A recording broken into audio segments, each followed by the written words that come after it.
Born in Blood by COVID Candy. Chapter 141 Luck. What are we waiting for? Nord shouted at his beast companion. Let's go.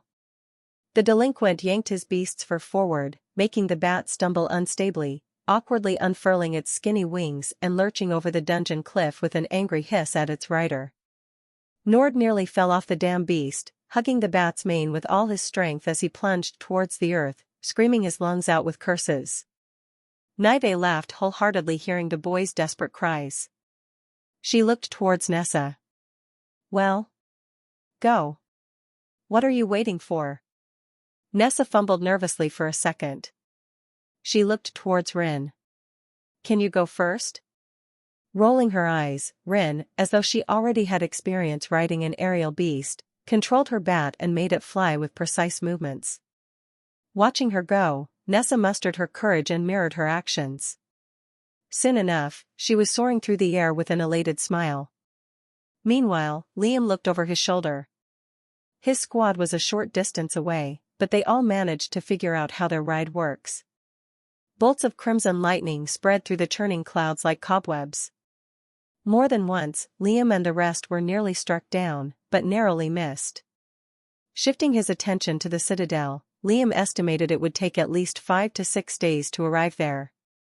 From what Nive had told him, there were special docking sites where you could lay down your beast and enter the city. Flying over the spires was a big no-no, since those structures belonged to the ruling class of vampires. Little was known about them, as even upper vampires knew nothing except that they existed. Especially the plateau. Liam's eyesight could only make out the silhouette of the castle atop it, as pure mist enshrouded it like an ethereal dome. Presumably, Ucladd lived there, but no one knew for sure. Even at that distance, the hair on his skin rose, warning him of danger. There wasn't any particular goal that Liam had in mind. Simply mapping the city was enough, but it would help to know how the place functioned. Until that time, Liam had nothing to do except cultivate. /////. 5 days passed. The citadel was only a few more hours away. As the group got closer, they could see the smaller buildings and the streets that bustled with all kinds of vampires. It looked like a regular civilization, only the inhabitants sucked blood and lived off it.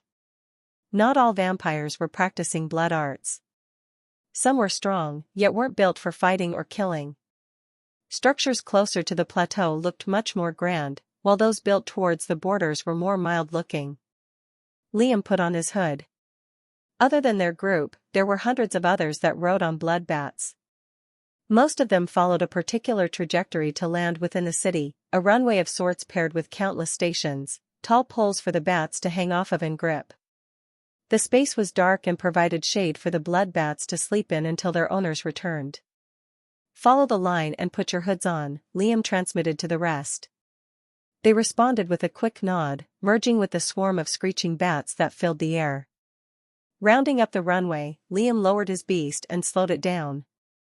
A few of the surrounding vampires, both below him and beside, looked at him amazed. Domineering a powerful blood bat required considerable skill and strength, and only higher vampires exclusively possessed that sort of ability. Damn it. Even this turned out against me, Liam thought with a grimace, pulling down his hood tighter. He chose one of the furthest stations to land his beast on, where there were little to no vampires around. With a low-pitched screech, the bat stretched out its claws and gripped the handle with them, halting its flight instantly. Liam dropped off the beast with a lithe step, then slowly spread his mental waves around the area. Towards the exit that led inside the city, an upper vampire that looked like a guard made note of the people entering. The citadel had its own law system, and its own army. The Nocturne Legion, as they called it, was responsible for the safety of the city. As a bare minimum, the lowest-ranked blood guards, a fancy way of dubbing their soldiers, were rank 2 upper vampires. The blood guard stationed at the exit wore a single loose black garment that didn't cover his muscular but pale arms. His deep-set scarlet eyes scanned every individual that passed by the stations. A stern expression wrapped around his face, but as he glanced at Liam's figure, he looked a bit nervous. Does he think I'm a higher vampire? What luck! The rest followed suit, parking their companions and getting off to meet with Liam. At first, the plan was torn between escaping through a different side of the docking stations, or letting Nive do the talking with the guard. They didn't really trust the vampire girl with that bit, though. Change of plans. I'll lead us in. You all stay quiet and follow. Liam spoke the same words to Nive, who looked confused at first, but then reluctantly nodded. They all pulled the hoods over their faces just a little more to be safe. Clearing his throat, Liam began leisurely walking towards the exit, followed by his hooded group, ignoring the guard's existence entirely. The man was a bit reluctant to call out, but nonetheless, he did, with the most respectful voice he could use. Sir? Your name? Liam halted his step, slowly creaking his head towards the vampire. Bloodlust wasn't something an upper vampire could regularly emit, nor feel. Even during his fight with the Blooder, Liam couldn't affect the higher vampire with his mental waves. But Liam was no longer a rank 1 magus. The Blood Guard had to suffer the full brunt of his unadulterated killing intent, making him recoil in fear and nearly vomit blood. Please, forgive me, he begged in a strained voice, head lowered. Just then, Liam stopped, looked away, then resumed his leisurely steps with his group sticking closely behind him. Chapter 142 Little. Liam felt several pairs of eyes piercing holes in his back, but he promptly ignored them and focused his attention on the surroundings. That little trick won't last forever. We need to map this place out then bounce. The first thing he noticed was the amount of aura in the air. It was brilliantly pure and came in abundant amounts. Perhaps even better than the aura well back at the academy. The source was obvious. The giant plateau, nearly the size of 4 large mountains on top of one another, radiated dense waves of aura that spread throughout the city. The smell of blood was so pungent one could taste it. Now that they were slightly closer, Liam spotted countless lines of red that led upwards to the plateau, stemming from the very ground they stood upon. Zooming in for a clearer inspection, Liam realized it was an upstream flow of pure blood. I know too little. Smaller structures lining up the obsidian roads were made with interwoven bloodwood and dark stone.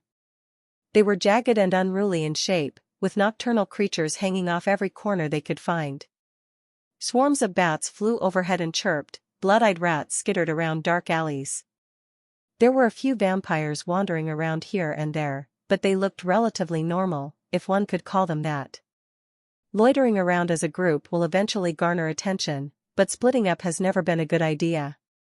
First, Liam wanted to know the layout of the city, what currency they used, what facilities they offered, and the likes. Not to mention, they needed someplace to stay. Someplace quiet and insignificant for them to rest in and maybe lose the suspicion they attract during their time here. That said, they still needed to explore the heart of the citadel, where all the important activity took place in. Liam was careful not to stress his mental waves too much, since that could possibly alert the stronger ones of his presence. Instead, he kept his senses low to the ground, enough to know the precise number of people around him. With his newfound control, that wasn't difficult. Good, some places offer rooms. Liam sensed a series of weird-shaped buildings that crowds of vampires passed through and entered further ahead. It's still too crowded, Liam thought, annoyed.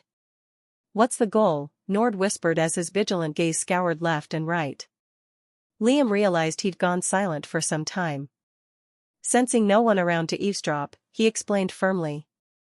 We'll just explore and note down our findings for now. Then we find a place to stay in within the outskirts. Also, if there's even a chance that you might have gotten found out, abort and run straight towards your bats. Exchanging a stern nod with his group, Liam shifted his attention to the surroundings once more. They passed by a spot that looked like a potion/alchemy store. Nessa's eyes glittered with curiosity, yet the space was occupied with vampires, making her grumble in annoyance. A few more interesting places met their eyes. Blood art stores were apparently coveted all around the citadel. Flocks of rich-looking vampires, judging by their bright red garments and cold expressions, filled those large buildings. There were arenas for vampires to fight against one another and even weapon stores, selling blood-made items that were enchanted, from what Liam heard and saw. More than once, a series of blood guards passed by Liam's group. They also had their own base, which was swarming with powerful guards and rank 3 higher vampires. Gotta avoid that. Meanwhile, the vampires' currency resembled hardened blood tokens.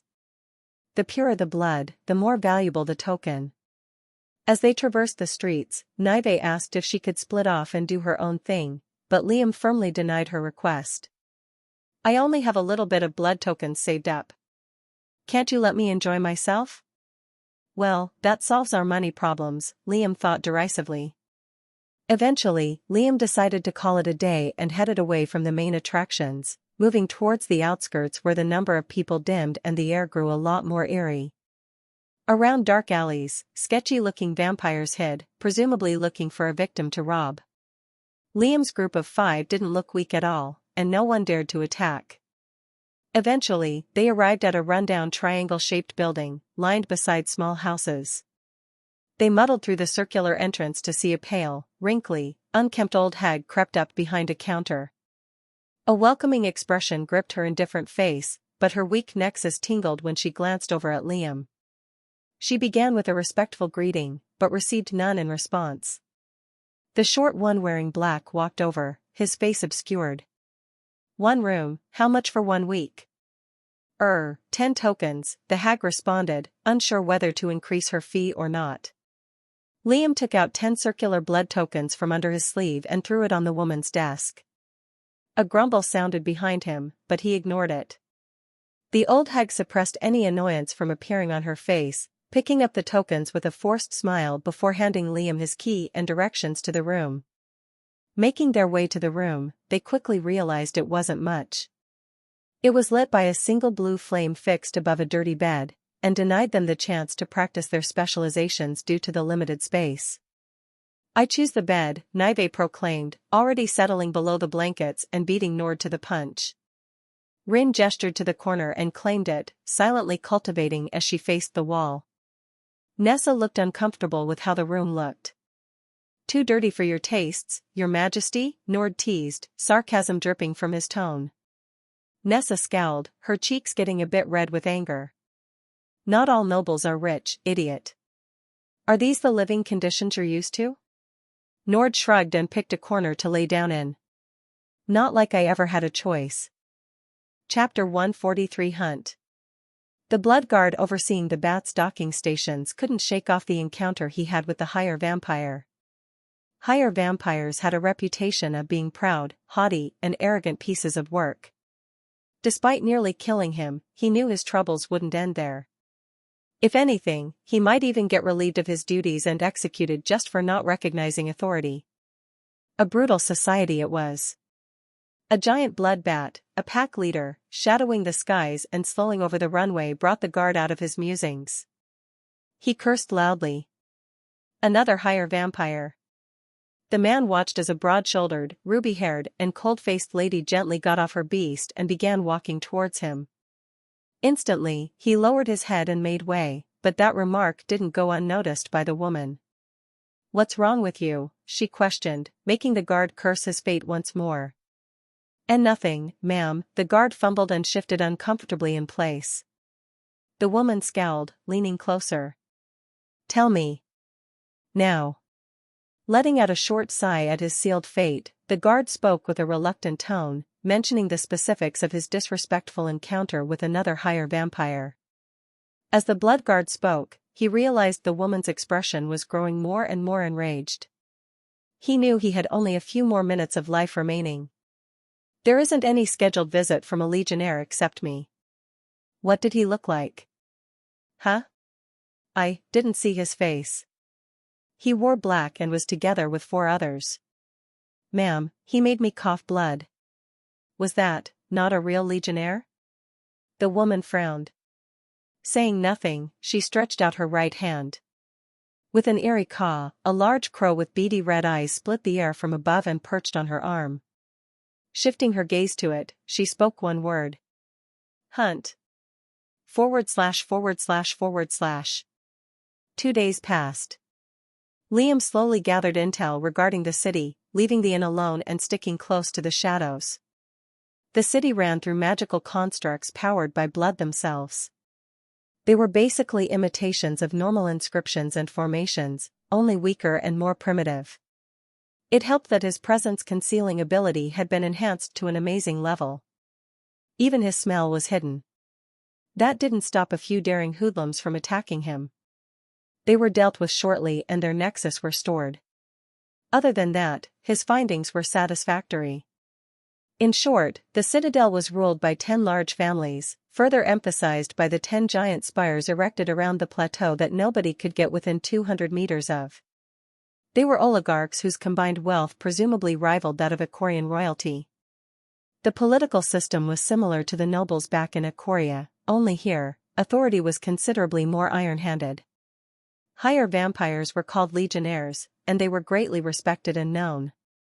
In hindsight, pretending to be one wasn't wise, since it could bite him in the back. Oh well. What could go wrong? They were gonna stay there for a few more days anyway, mapping out at least one section of the citadel. The city was too big to explore fully, and Liam honestly felt like he had a leash on his freedom. Every second spent in the citadel felt like time wasted, and Liam needed to get back to the academy to experiment and grow stronger peacefully. On that note, he did covertly practice a bit with his illusionary abilities that came with his eye. All Liam had to do in order to make it work was shape his mental energy into any form he wanted, think of the color, then flick on a switch in his eye. Just like that, a ripple of iridescent light would spread through the air and display an ethereal blade or sword or whatever Liam had imagined. It wasn't perfect by any means, but it could definitely prove useful now and again. Other than that, Liam couldn't suppress the urge to test out absorbing vampires' blood. More specifically, the blooders. Fixing himself a relatively safe place to work in, an abandoned area within the distant outskirts, he began to examine and study Vexich's blood. There was a crucial component he was missing in order to practice blood arts like an actual vampire. Blood manipulation. Liam needed to find a way to control his blood. There was always aura manipulation, but that didn't have the precision and control to harden or shape blood into a desired form. Liam had a few theories on how to learn and force that ability into his own body. The first was the purified blood. Although he wasn't 100% on it, he imagined that refined and enhanced blood entering his bloodstream would eventually attune to his body. Even if the blood was from a vampire. The King's Eye had actually supported that argument. There wasn't anything in the blood that was specifically designed for a vampire's body. In other words, it was similar to a human's, only more pure. Liam's idea was crazy, like all his other inspirations, and anyone would be right in calling him a maniac. In short, that idea consisted of slowly replacing all the blood in his body with purified vampire blood, at a pace that his body won't outright reject. Then, he would gorge down the nexus stored in his ring, starting with the blooders, and eventually working his way to those under. Obviously, he didn't know if eating a center of power was going to have any effect, but at this point, why not? Liam took several safeguards before attempting anything, mainly eating the remaining body-strengthening/nourishing pills, but eventually, he began. For the first step, he diluted small amounts of Vexich's blood with his own. For one, that would have definitely reduced the purity of the blood, but would be much safer for his body to ingest. There's plenty of it remaining. I can afford to be safe. Tensing his hand, his nails grew black and lengthy. In the next moment, he slowly dipped his fingers into the container of blood. A euphoric feeling pulsed through Liam's blood, reddening his pale face. He was tempted to absorb more, but held off the urge. A moment later, his decision proved correct, as the pleasurable feeling was replaced by a cruel pain. Chapter 144 Sacrifice. Almost instantly, pangs of agony forced Liam on his knees. The blood felt like it was digging into his skin and viciously gnawing his flesh, paired with magma flowing through his veins. Normally, Liam was used to such pain. Yet even with his added status as a rank 2 magus, it wasn't ignorable. Thick veins bulged all over his body as he suppressed the urge to shout. However, he didn't stay idle as his body readily rejected the purified blood. Amidst the burning, piercing and paralyzing feelings, he began to guide the blood and spread it throughout his circulatory system using his mental waves. It dimmed the pain to a bearable amount, since it wasn't concentrated on one spot. At the same time, it eased his body in accepting the vampire's blood. Liam let out a shaky breath. It wasn't done there. He took out the rank 3 nexus from his ring. The majority of life force inside the organ was preserved, but it looked less bright than before. As a safety measure, Liam waited until he saw signs of his body getting attuned to the blood. It took an hour, but he felt his skin getting colder, albeit the pain lingered. Starting instantly with the blooder's heart wouldn't be ideal, but a rank 3 nexus has blood manipulation abilities. Gritting his teeth, Liam clamped his teeth on the heart and bit off a large chunk. The urge to vomit had never been stronger. Even raw magical beast meat wasn't as foul as a vampire's heart. Liam retched and gagged, but held back the nauseating taste and forced it down his throat, not sparing even the fleshy tendrils. Like so, after 4 bites, the nexus was fully consumed. Instantly, his body protested with an even greater burst of pain. His stomach acids began to boil, as though it was going to melt through his organs. Still, his body held on. All Liam could do was slightly lessen the cruel backlash of consuming a rank 3 center of power. As the excruciating hours flew by, the blooder's organ started to melt into Liam's body, fusing together with him. There was no magical awakening of any kind.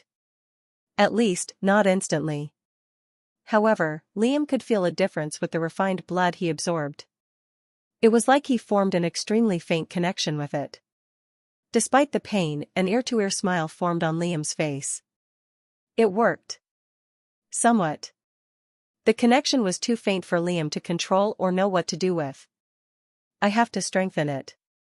A moment later, he diluted another mixture of Vexitch's blood with his own, then absorbed it through his nails.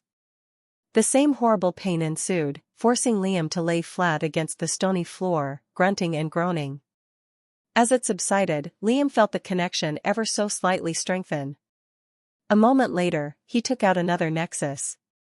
With a heavy breath, he bit down and hurriedly chewed like a wild animal. Again, besides boiling inside, the connection between his blood and body grew, like weaving one string to another. Another hour passed. I should stop, Liam thought, feeling like he was thrown into an incinerator then stabbed all over. I can feel it naturally growing, but too much stress could shatter it all together and ruin my body. Taking a moment to revitalize himself and cultivate, Liam got up and headed back to the inn they stayed in. His eye was a bit bloodshot, but that wouldn't look strange to his crew. As he passed by, his gaze couldn't help but fall on the plateau, enshrouded by the mist. Ucladd, from what I've heard, nobody has seen him for thousands of years. Is he even in there? Revel seemed to think Liam could perforate fear into his nexus, but Liam let out a weak laugh remembering that. He smiled. One day. Soon enough, he arrived, entering through the single back window of the space. Why were you gone for so long? We were getting worried, Nessa said, irked. Rin was gonna begin forging and burn the entire place to the ground. The other 2 idiots wanted to run out and check out the fighting arenas. Liam gave the 3 a stern glare, but they conveniently avoided his gaze. The wall was an interesting thing to look at, apparently. 3 more days. After that, we're leaving for good, Liam planned, then laid down on the free side of the room. An entire district was mapped out in the span of 2 days, while another was halfway done. As soon as that was complete, they would leave once and for all. I have to say, Nessa voiced with a meek tone. Despite working with you guys for nearly a year, we barely know each other. Why don't we share a bit about how we got here? Liam hummed non-committally. Rin raised a brow, Nord scoffed derisively. Now you ask? Nord questioned. Although the boy kept a stern face, Liam could tell he wanted to know more. It's not like you have anything to do except cultivate, Nessa responded snidely. Besides, you already know all about my origins, why can't I know yours? A long silence followed. Surprisingly, Nord was the first to break the ice. There's not much to say, really. I was born in a middle-of-nowhere village, to a mother that died after giving birth, and a father that disappeared right after. Nord's voice was solemn and cold at the same time. Most of my people regarded me as a bad omen because of my eye color, calling me cursed or whatnot. Even my brothers and sisters avoided me. His tone grew colder. They were right, though. The first thing I did when I got a tempering method was butcher every villager in that place. Nessa flinched, looking at Nord's indifferent eyes with a trembling gaze. Liam still had his back to the wall, and Rin gave the boy a probing look. Pretty much it. I enjoyed fighting them enough that I wanted to do it again and again until my death. Nord gestured to Rin, concluding the explanation. You next. The deaf girl said nothing for a solid minute, before sighing as she shook her head. With no particular expression on her face, she gestured. I was a sacrifice. Chapter 145 Hijack. Everyone raised a brow. Sacrifice to what? Nord questioned. Eventually, he picked up on the sign language shtick. Dragon, Rin gestured back. A rank 5. Liam widened his eye in slight shock, turning his attention to the girl. Everyone else looked just as stunned, except Nive, who had no idea what they were saying. Seeing Liam sit up from his sleeping place, Rin let out an amused chuckle. Rank 5, Nessa exclaimed, like she didn't believe her words. Impossible, how? Beasts like that are too dangerous to live around normal civilizations. Their presence alone creates a rank 5 death zone. Death zones were areas that high-ranking beasts inhabited within the wilderness. Such areas were classified by their danger levels, ranging from rank 4 to rank 6. They didn't always specify a beast living there. Sometimes, the climate and conditions of a location was simply too dangerous to venture into. As far as Liam knew, death zones were desolate and abandoned areas that no human, zenith or not, dared to venture through without reason. Unless, of course, they came heavily armed and prepared. It lived under the earth. I remember it clearly. It was nearly the size of a mountain, and was covered in giant white scales. Rin paused for a bit. There was a solemn and deep emotion in her violet eyes, but she continued. My people wanted to sacrifice me to it in exchange for attaining its sacred power, whatever that meant. They entered its lair all at once, with me tied up as a meal. Rin's lips curled upwards to form a disturbing smile. Instead, the dragon slaughtered them all with the flick of his claw, and spared me. I still don't know why, but one day, I will find out. After that, Rin went silent. Liam lowered his head in thought. Magical beasts get more complicated as the ranks progress. It's clear she's hiding most of the story, though. He raised his head, only to see everyone staring at him in silence. There's nothing interesting about my past. That was all Liam said, before turning his head and laying down to sleep. Obviously, he wasn't sleeping. His mental waves were always on guard in case there could be an attack of any sort.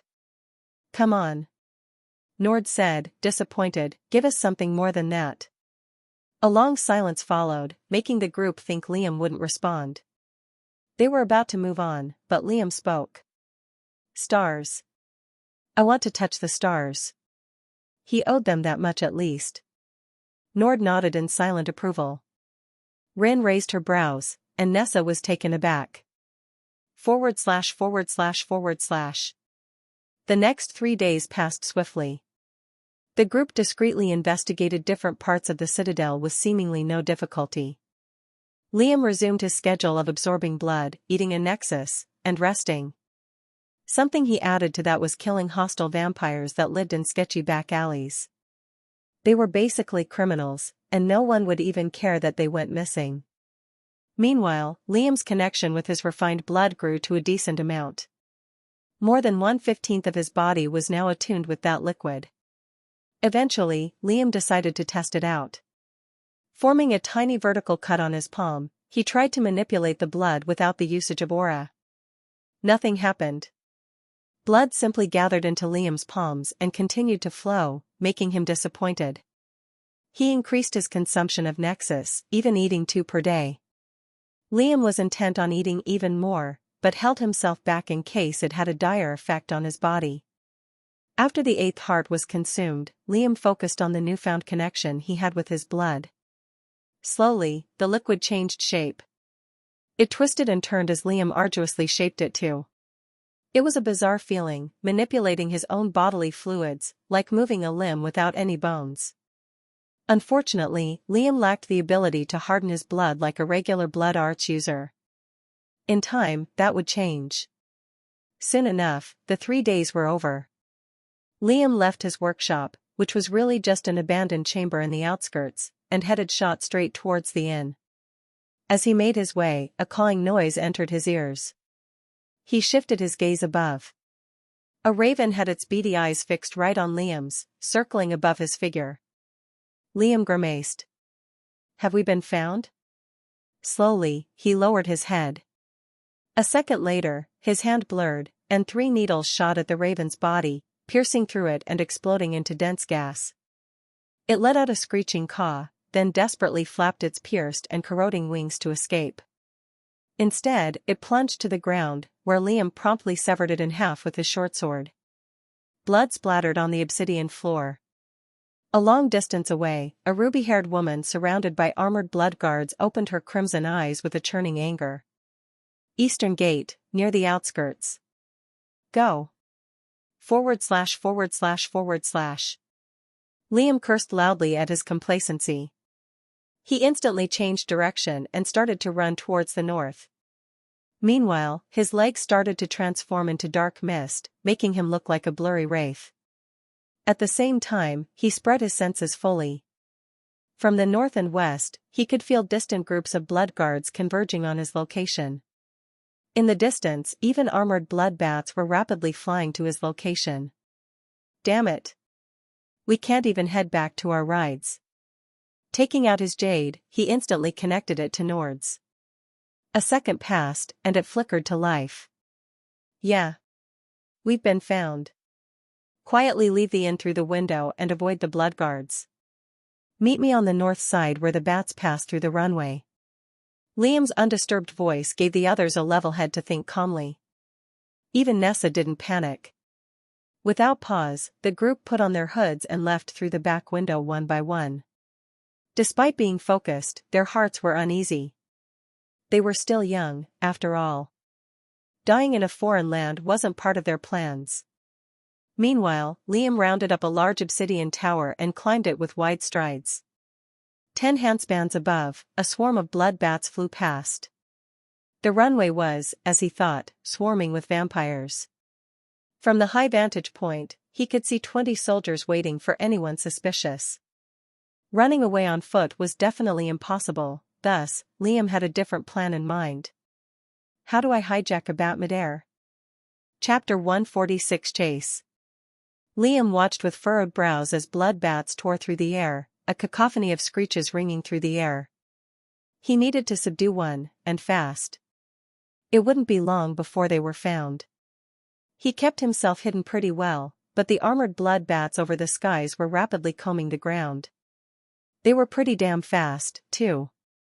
Zooming distantly, he spotted Nord, Rin, Nive, and Nessa moving towards the north. They were smart enough to split up and not move as a group, seamlessly blending in with the crowd. Good. He didn't have to worry about them. Liam's mind raced. He couldn't just use his blades to strike down a blood bat and potentially kill it. Not to mention, failing miserably would no doubt grab the attention of his pursuers. He had one chance to grab onto a decent blood bat midair, kick or kill off the person riding it, then circle around and pick up his crew. Whether or not he could be discreet was an issue for later.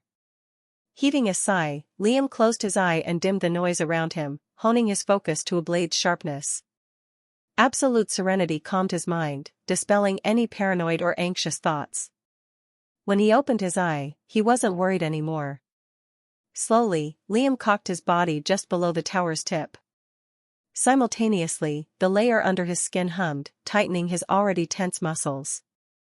With his target in sights, Liam's knees sprang like a coiled spring, propelling him through the air with explosive speed.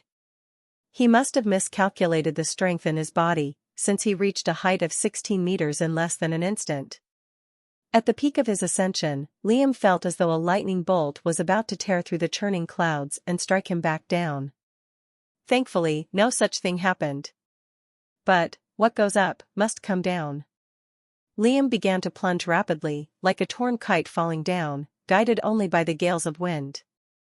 Whoosh! Below him was the stream of blood bats, only, he was a little too far to the side. Liam didn't have time to curse, as the bat closest to him was swiftly passing by. Leaning himself forward to ride the waves of wind, Liam spread his arms to slow down his dive and control his trajectory. Meanwhile, the vampire riding the beast was completely oblivious to the reigning figure above him. He was casually steering his beast when Liam shot at him from the side, blade in hand, sticking it into the vampire's neck and using the man's body to cushion his fall. That turned out to be a mistake. The vampire's grip on the bat's fur was still tight as he died. As soon as Liam killed him and essentially used him as a pillow, he fell lifelessly on one side and the bat began to tilt excessively. Whoosh! Cursing, Liam barely managed to catch the bat's hair as it slowly rolled and started to fly upside down. The vampire's corpse fell right off, but the screeching bat didn't stop flying. At that point, the onlookers in the distance caught sight of the bat and thought some sort of event was taking place. Instantly, they began cheering. Hanging like a loose thread in the wind, Liam shifted his balance and pulled himself up from the beast's hair, and in doing so, caused the bat to perform an inverted nosedive straight towards the earth. Liam's grip slipped more than once, but he pulled himself up by the skin of his teeth. Just as he and the bat were about to smash flat against a building and turn to mush, Liam pulled upwards, missing death by an inch. The crowd of vampires roared and started to cheer loudly. At that point, it was impossible for Liam not to get noticed by the bloodguards, both aerial and on land. Even the legionnaire noticed him as she made her way towards the north. An enraged grimace formed on her face as she increased her speed. Is that him?" Nord muttered to himself in amazement. Grounding his teeth, he used wind to bolster his speed. Rin did the same with a slight frown on her face. Her feet burst with miniature explosions as she jumped across buildings with wide strides. Nessa and Nive began to synchronize their abilities. The former used a heavy water spell that catapulted both of them forward, and the latter used her strings to direct their launch and soften their landing. There weren't too many people that saw their abilities, since they were in a fairly desolate area of the outskirts. Those that did were visibly shocked. Vampires had a dark underside. Liam himself had seen so. Within the deeper parts of the city, fresh human parts were being sold for a heavy price. Hearts, hands, limbs, skin, eyes, even nails. Human flesh was a delicacy, and their blood was even more so. They were grown in farms, after all. So to see their cattle using powerful abilities, gave them a jolt of disbelief. Meanwhile, Liam steadied his mount, scouring the ground for his group's sight. Finding them, he did a sharp turn and lowered himself to the ground. Faster! Fly faster, Liam shouted inwardly, sensing the armored bloodbats, bloodguards, and legionnaire making a beeline towards him. Blood-red auras grew in his vision as several long-ranged attacks shot at him from behind, bullets, javelins, nets meant to ensnare his beast, and claw-shaped arcs of blood. Liam promptly swerved and rolled his beast. Most of the bigger attacks whizzed by, but a blood bullet managed to pierce his beast's flesh, forcing it to screech in pain. Still, it flew on, only a bit slower than normal. In a moment, Nord and Liam were going to intercept. The red-eyed boy ran with all his strength and then leapt through the air, his hand stretched. At once, Liam's hand clasped tightly with his, and he threw the boy over the beast. Chapter 147 Pet. "You're actually crazy," Nord shouted as he laughed thrillingly, even as the bloodguards were readily closing the distance. Liam ignored the remark and flew towards Rin next. The deaf girl's feet boomed with a burst of explosive flames as she barely managed to intercept the ride, grabbing onto Nord's hand and rolling onto the tufts of bat fur. Nive and Nessa followed right after. With the added pair of hands, they pulled each other up with relative ease. From then on, Liam headed straight towards Jack's location. "Contact Jack, tell him we're coming and bringing some friends."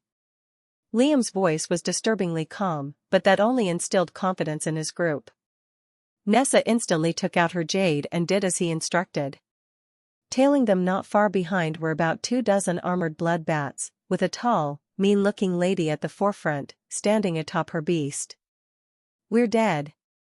We're dead," Nive uttered repeatedly, anxiously looking over her shoulder and meeting the woman's bloodthirsty gaze. "That's Madame Ursule, the sanguine witch." As she said those words, the legionnaire flicked her wrist. Coagulations of blood gathered around her palms to form 2 long, transparent sickles. She hurled them at Liam's back with unreal speed, but as he evaded, the scythes clipped off a large chunk of flesh from the bat.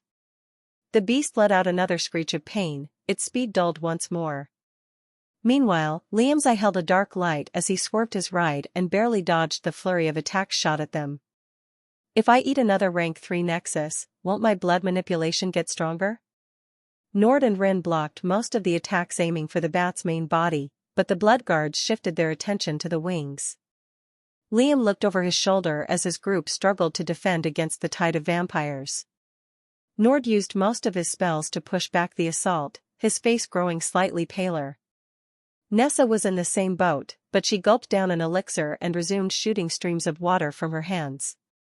In between, she'd sneak in a fire surge potion at them, which erupted into red flames that killed 2 of the chasers. Nessa burst into cheers, oblivious to her change in personality. Meanwhile, Rin was the most effective in countering the attackers. She hurled inscribed daggers that exploded upon contact with the bats, along with fireballs and lances of fire. The number of chasers were halved, yet the biggest threat was not taken care of. "Coat the bat's wounds with your strings," Liam suddenly ordered Nive. Letting go of the bat's reins, he looked to Nessa. "You drive." The noble looked confused, but Liam already left the bat's head and walked to its back. "Where are you going?" Nessa asked with an incredulous tone, but grumbled with a curse and gripped the bat's mane. Liam's probing gaze locked with the legionnaires, sparks forming in their scarlet and golden irises as they gauged each other's strength. "She's stronger than Vexich, that's for sure," Liam's eye turned cold. "But then so am I." Slowly, the sanguine witch was getting closer. Her red lips curled upwards to form a sadistic smile, displaying her razor-sharp canines. Another pair of sickles formed in her hands, but she didn't throw them. Nessa continuously swerved and moved in unpredictable ways to evade the incoming attacks, but the chase wasn't close to being over. They were still 2 weeks of flying away from reaching Jack's location, after all. Nord and Rin gave Liam a worried side glance. Why were they looking at each other like that? Liam simply had his black blades unsheathed as he stared at the rank 3 vampire in calm silence. The distance was readily getting closed, and the sanguine witch's smile grew broader. Suddenly, under everyone's incredulous gaze, Liam crouched, activated fleeting foot, slid his feet behind the bat's rear, then leapt forward like a titan spring at the rank 3 vampire. Madame Ursule smiled joyously at Liam's arrival. From just a glance, she knew what he was planning to do. All she needed to do to end the fight then and there was to change her bat's direction and let Liam plunge to his death. But she didn't. Her cheeks were flushed red as her sickle smashed against Liam's wakizashi and katana. Cling. I love the crazy ones. Become my pet. A barrage of instantaneous attacks followed as soon as Liam found his footing. Liam focused all his pressure and bloodlust on the vampire, making her wince in pain and recoil, but the smile didn't leave her euphoric face. Shards of hardened blood and dark bone from their weapons started to shatter. Deep, corroding cuts started to appear all over the vampire's body. Liam let loose his chains and needles, followed by quick executions of his martial arts. Slowly, the smile on her lips started to die down. As the fight continued, her elated expression changed to one of worry. She hadn't landed a single strike. Any time she was about to, her sickle went straight through Liam's misty body. Meanwhile, entire chunks of her flesh were cleaved right off. Ducking under the sickle that was nearly severed off his head, Liam activated cartilage brace and shot 4 needles at Ursule's neck, then weaved in and attempted to thrust his katana into her chest. The sanguine witch sidestepped while her pores secreted a membrane that slowly covered her body, barely evading the needles. Liam watched in slow motion. It was his first time fighting seriously since advancing to a rank 2 magus, but every movement he made was crisp and precise, like his mind and body were one. Not to mention, he predicted every one of the vampire's attacks and didn't attain even a single wound. What he saw before as an impenetrable defense was now filled with openings he could take advantage of. Liam's shortsword tore through a spot in the membrane before it fully formed, piercing through the witch's abdomen. Before she could counter appropriately, Liam's katana changed trajectory mid-attack. Instead of aiming for the chest, it changed target and swiped horizontally against the woman's neck, cleanly severing off her head in one swift movement. The last thing she saw before her vision went dark was Liam's grim and mocking smile. "You said something about a pet?" Chapter 148 Human. Liam stored the sanguine witch's body, even grabbing onto her dislodged head with his chains before it flew away. The remaining vampires instantly lost their courage with the Legionnaire's death. Why would they try to fight someone their superior couldn't kill? They'd rather live for another day. Although the higher-ups could potentially execute them for cowardice, they'd gamble their chances. Instantly, they turned around and headed towards the distant citadel. But Liam chased after them. Zooming towards the citadel, he realized there was no backup in sight, meaning the dearly departed Madame Ursule hadn't ordered for any. Or, she simply didn't order them to chase. Lower vampires strictly followed the instructions given by their leaders, and the sanguine witch clearly thought she was above receiving support. At the same time, Liam didn't want any witnesses to the battle he just had. There weren't too many cultivators that could wield darkness, after all. If they were to make an effort and search for him, they could narrow down their inquiry and find him with ease.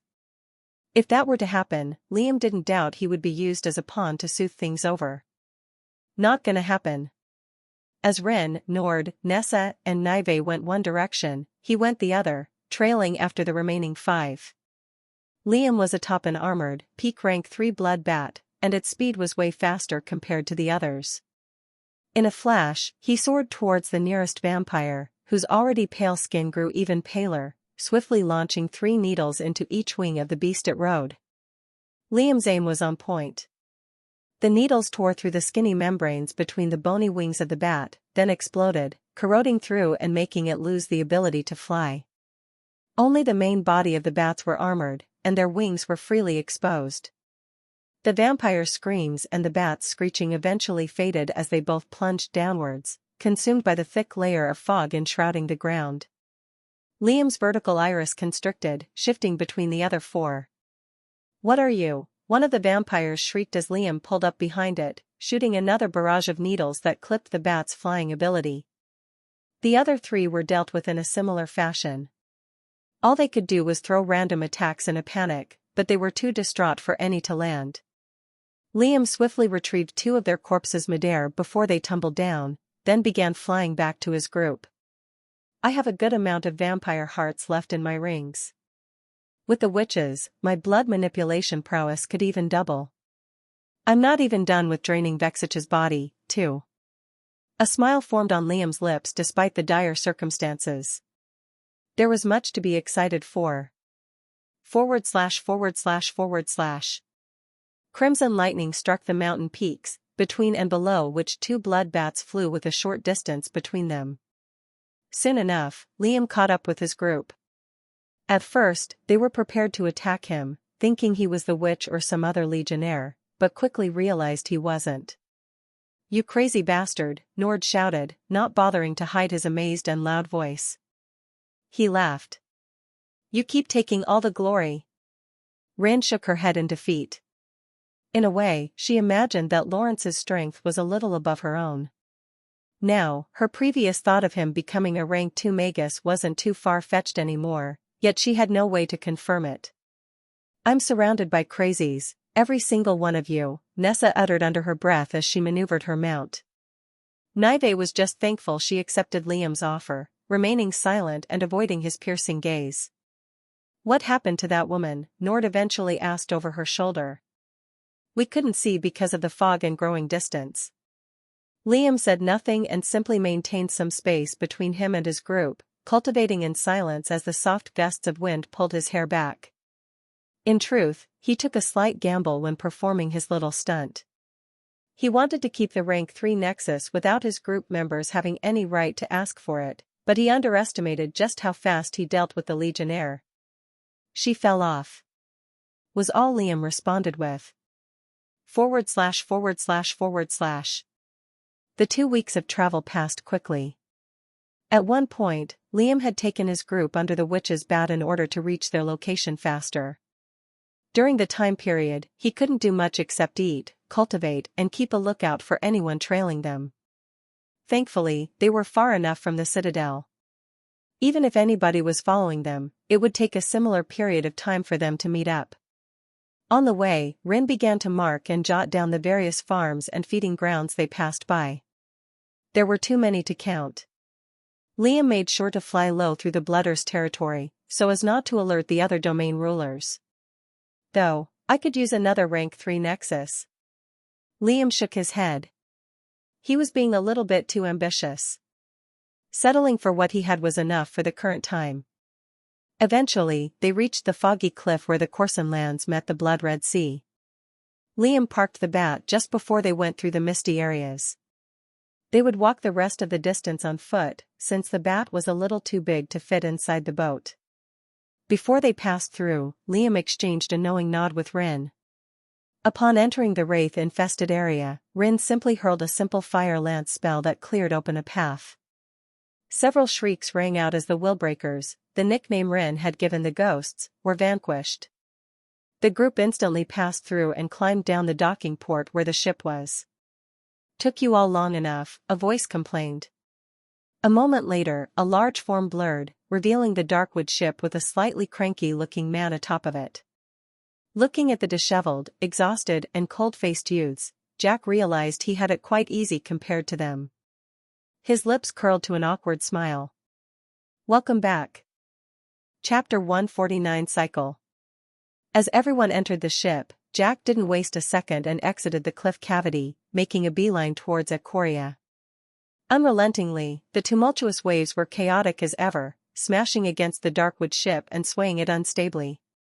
Liam stayed out for a while with his eye keenly stuck to the Corson lands, just in case an unexpected enemy appeared. Everyone else had entered their cabins, desperate for rest. Gradually, the sounds of lightning striking the ground faded in the background. Half an hour passed, and there was no attacker on sight. The lands grew further and further apart, and Liam lost the interest to keep looking at it. Overall, a decent experience, all things considered. Liam had gotten the chance to finally advance to a rank 2 magus, while making massive improvements to his blood-weaving and understanding of the vampiric language. Not to mention, the blood manipulation he was itching to test out, and the remaining hearts he needed to eat. "You can give me the fill now. I'm sorry about Gerald, by the way, he was a good kid." Jack kept his voice low, pity visible in his eyes. A moment prior, the sailor had awkwardly communicated to Nive and gave her an empty room in the cabin. Liam gave a terse hum in response, before telling Jack the events of what happened during the past half a year. The man's expression changed like the colors of a rainbow, but his shock at Liam's thinking and planning was the most prominent. After an hour passed, Jack was at a loss for words. Concluding his explanation, Liam began to head towards the ship cabin. "I'll be in my room." Alone again, Liam grinned. He instantly took out Vexich's body, but not before concealing his presence to any unwanted snooping. Rin was especially guilty of that, and he caught her stalking him more than once. The Blooder's body, at least, what remained of it, was still in okay condition. He could still juice out the remaining blood left in his body, and that's exactly what Liam started to do. For the next week, Liam drained, diluted, then absorbed the vampire's blood. He even paused his cultivation in order to rest, seeing as his body begged for respite. Time passed. Liam's body had now absorbed all of Vexich's remaining blood. His eye was always bloodshot, and he was in a constant state of agony. Yet his body's connection with his ichor was steadily growing stronger. So was his manipulation of it, and Liam hadn't even consumed the witch's nexus yet. Testing out his control, he found that he could mildly harden the blood to create little spheres of blood, barely the size of his finger. This is just the start. I can push myself more. Thus, Liam took out the sanguine witch's corpse. Madame Ursul's body was missing a few chunks here and there, but other than that, was in pristine condition. Liam didn't doubt that he would get a hefty reward if he simply gave the Academy the Legionnaire's body. But why would he? Money won't make me more powerful. With that thought, Liam bit down on the witch's heart. Liam could instantly tell that Ursul's heart was much more refined and purified, judging by the dense waves of life force that melted into his boiling stomach and nourished his body. It took another week to digest the center of power, but when it fully dissolved in his belly, Liam felt like his manipulation ability had doubled. With an eager and hopeful gaze, Liam tested out his control once more. Manipulating his blood no longer needed much effort, and he had plenty of practice to get used to how it worked. The cut on his arm secreted large amounts of blood that gathered into the shape of a small liquid needle. Under Liam's command, the blood-made needle slowly hardened, turning solid, but it slowly melted as his control over it waned. Not enough. I need to strengthen it even more. Liam began to absorb the witch's blood. This time, he lessened the dilution of the mixture.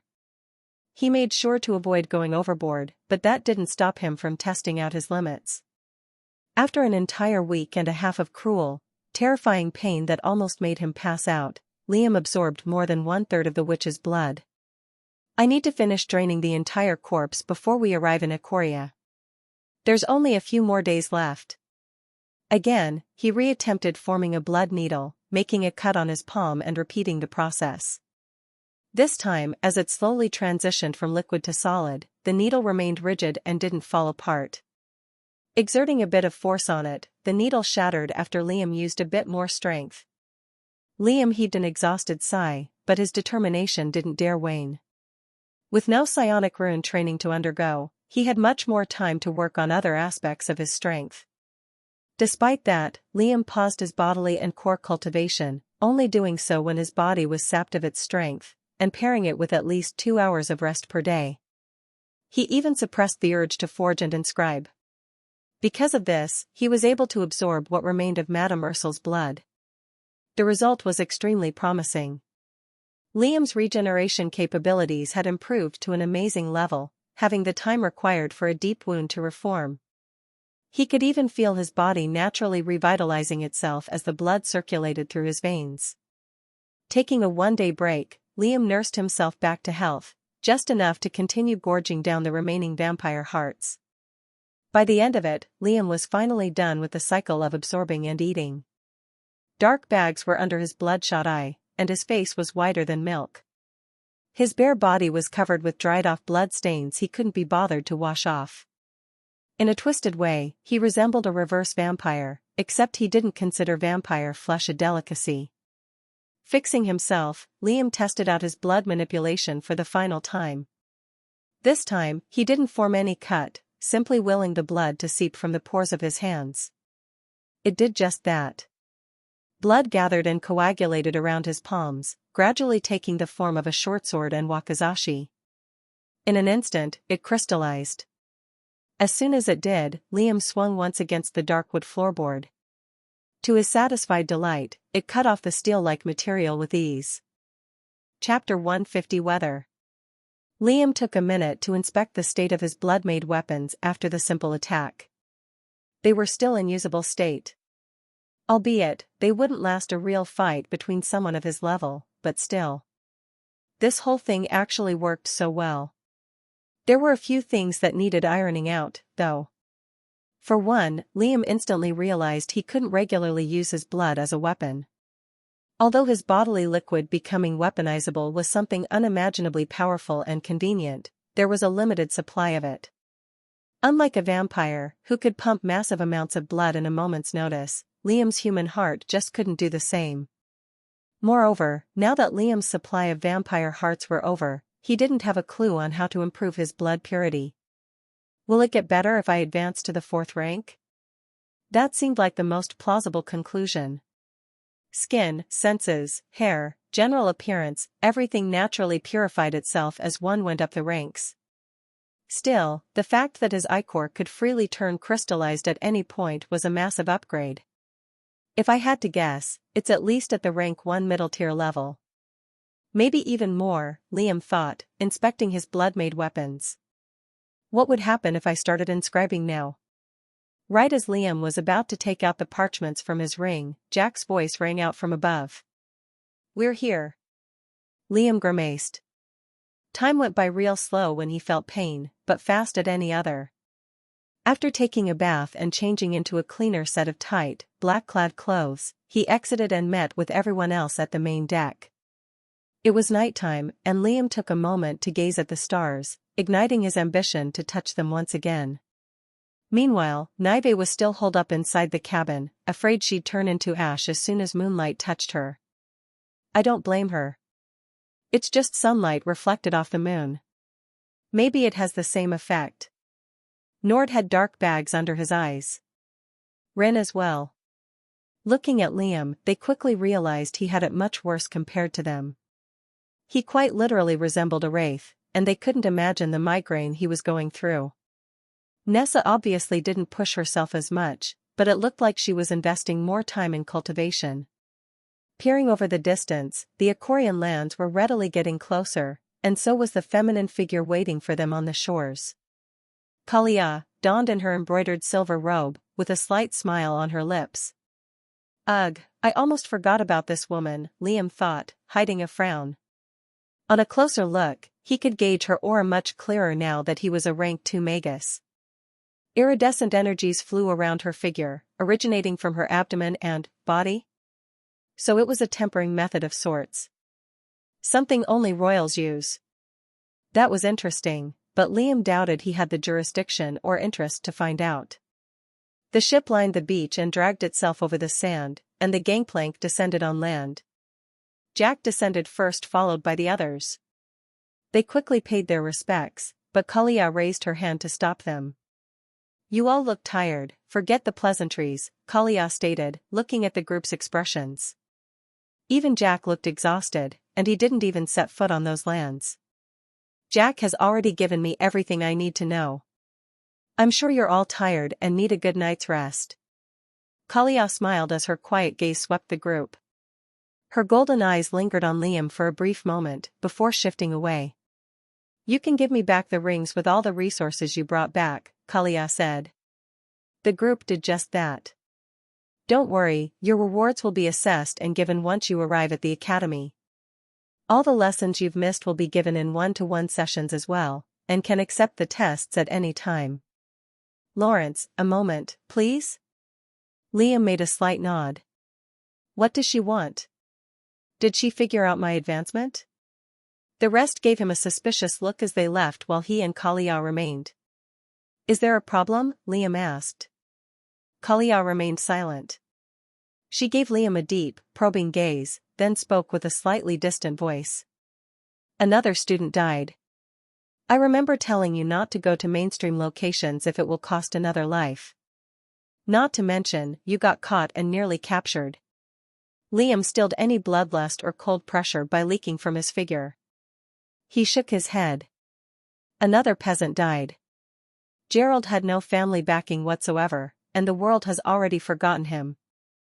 And me going to a mainstream location got you years' worth of valuable information, including how their political system and magical formations work.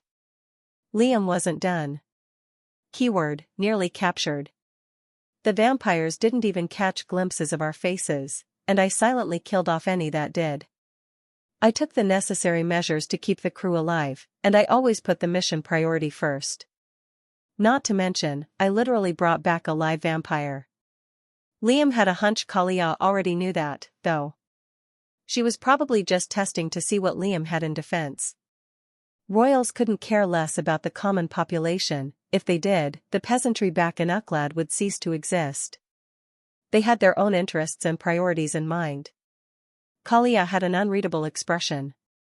Liam spent a good minute attempting to understand her mental waves, but they were a mumbo-jumbo of complex meanings.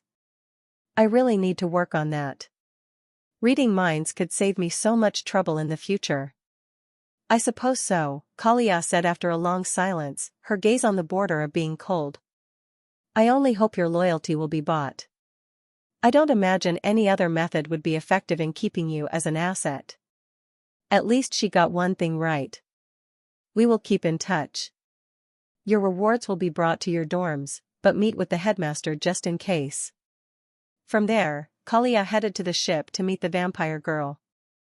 With that, Liam was allowed to enter into the gem-powered bullet train, entering the back car with the others. Thankfully, there was a bit more freedom this time. Everyone had their own pods, inscribed spaces with privacy and sound-deadening inscriptions. It was basically like a first-class airplane seat, just more luxurious. What did you guys speak about? Nessa asked, poking her head through the pod. Liam quickly entered his pod before she began to bombard him with pointless questions. The weather. Chapter 151 Choices. Liam couldn't help but feel excited going back to the academy.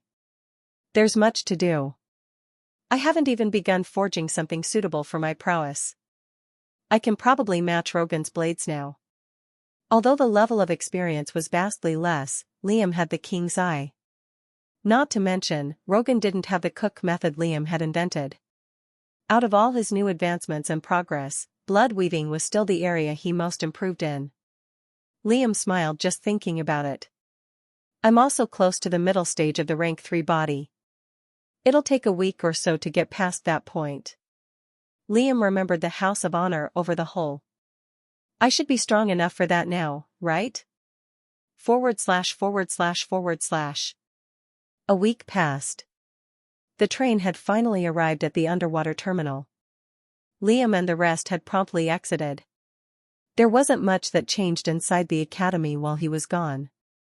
It looked the exact same, but it looked like most of the students were on break. The giant bubble was still holding strong, but the few students lingering around the terminal looked much stronger compared to before. They gave Liam and his group shocked looks, as though they had grown another head. I guess we depart from here, Nord said solemnly, his gaze forward. It was a fun journey, but I'm sure we won't see each other anymore. Probably not, Liam confirmed casually as he began to walk to his dorms, but the others were headed in the same direction. I'll be here until I graduate, maybe accept a high-ranking position in the Royal Army. Deffy is obviously heading back to the Dragon. What about you, Lawrence? The delinquent asked curiously, dodging the kick aiming for the back of his head. Despite the squabble, they were still curious as to what Liam was going to answer with. The celestial ranks. Thought so, Nord and Rin nodded to themselves. Touching the stars only meant one thing, after all. Nessa gave the 3 youths a quiet side glance. Although she didn't approve of their maniacal personalities, they made her realize the harsh truth of the cultivation world. Thank you. I will repay the safety you all have given me if my family ever grows. Exchanging a solemn nod with the group, Nessa departed. From there, Rin and Nord left after exchanging a few more words, and Liam was alone once again. Just how he liked it. Nord and Rin's personalities weren't too annoying compared to the snobby nobles, but he wouldn't deliberately become friends with them just because of that. I haven't been teleported to the headmaster's office yet. I'll meet with him later. First, I'll wait for the rewards. As he made his way towards his accommodation, Liam garnered more than a few strange looks from the passing students. The golden-eyed vagrant is back, a shocked voice shouted in the distance. Liam felt his headache worsen. Scowling, he quickly found his dorm and entered. The small house had not changed in the least during his time abroad, which relieved him quite a bit. Although he wanted to get straight into forging and inscribing, Liam didn't have any materials on hand. In the first place, he wouldn't start anything before receiving his rewards. Also, I'm going to need the 3rd psionic rune. That would undoubtedly reveal his new status as a rank 2 magus, but then again, it was just a matter of time before it got out anyway. Liam made his way to the basement, then steeled his gaze and heaved a slight breath. You're watching, right? Liam seemingly spoke to himself. Silence answered his question. Don't be difficult, tell me what you want. didn't you tell me we'll talk more? Silence. Liam clicked his tongue in annoyance. He spent the next few minutes speaking to himself, but nothing useful came out of it. In the end, he just began cultivating out of frustration. /////. 2 hours passed. Still, his rewards didn't arrive. Frowning, Liam decided to leave his house and head towards Rai's office, but when he opened the door, the headmaster was looking straight at him with a sly smile. Miss Kalia thoroughly praised your work. May I come in? Liam softened his grimace and nodded, then stepped aside for the man to enter. He half expected the headmaster to be pissed off at him for Gerald's death, but Rai didn't bat an eye. This place is a mess, how can you call this a home? Rai asked with furrowed brows, looking at the scattered piles of clothes and misplaced furniture. I have no time for cleaning. Rai opened his mouth to reprimand him, but shook his head and gave up. I'm honestly relieved you're back. Most of the teachers haven't been briefed on your mission, and that damn Janice has been pestering me constantly about where you went. The headmaster's tone grew angrier as he spoke, but then calmed himself down seeing the weirded out look on Liam's face. A moment later, he took out 3 individual rings from his pockets. Liam's eye flashed with greed for a split second. Relax, the headmaster said, noticing the look. Not all 3 of these are yours. Liam looked dejected, but the headmaster shook his head. I'm here to grant you a choice between 3 options. Noticing Liam's confused expression, Rai began with an explanation. Your achievements in the Corson lands have been nothing short of amazing, and it wouldn't fit the royals not to graciously reward you for it. Kalia simply thought you would be the type to appreciate a choice. Smart of her. Rai began to explain the choices. As a general reward, you'll be given a base reward of 450k aura stones, for rank 3 spells, a rank 4 martial art, and a rank 3 cultivation technique of your choosing. Liam was about to interject. The rewards were basically the same as before, but Rai stopped him instantly. You have the choice between a base rank 5 tempering method, not attuned with your element, or a rank 4 darkness cultivation technique, or a darkness spell that progresses with your mental sphere. Chapter 152 Wise. Liam was visibly shocked. A rank 5 tempering method? Even if it was a base, non-elemental technique, Liam couldn't imagine how strong his body would be at that level. Not to mention, it would solve his problem of finding another tempering method after advancing to the 4th rank, and the general scarcity of techniques at that level. Although his inscription abilities had improved by leaps and bounds, he didn't see himself inventing rank 3 techniques, let alone zenith-ranked tempering methods. It was the same with the rank 4 cultivation technique. He was already set for the 3rd rank, but eventually, he'd have to start looking for another. There's still a lot of time left before I have to look ahead. Then there was the spell that would strengthen each time Liam's sea of consciousness advanced.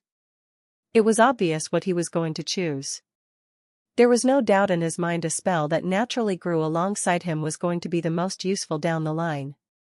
Although choosing a rank 5 could provide insurance and steady strength, Liam didn't like how it limited his potential for more power. If it was attuned to my element, there's no way I wouldn't choose it. Let me see the spell, then. I want to weigh my options before I choose. Rai nodded, taking out a luxurious golden scroll from his ring and handing it to Liam. Liam's eye scanned the scroll contents carefully.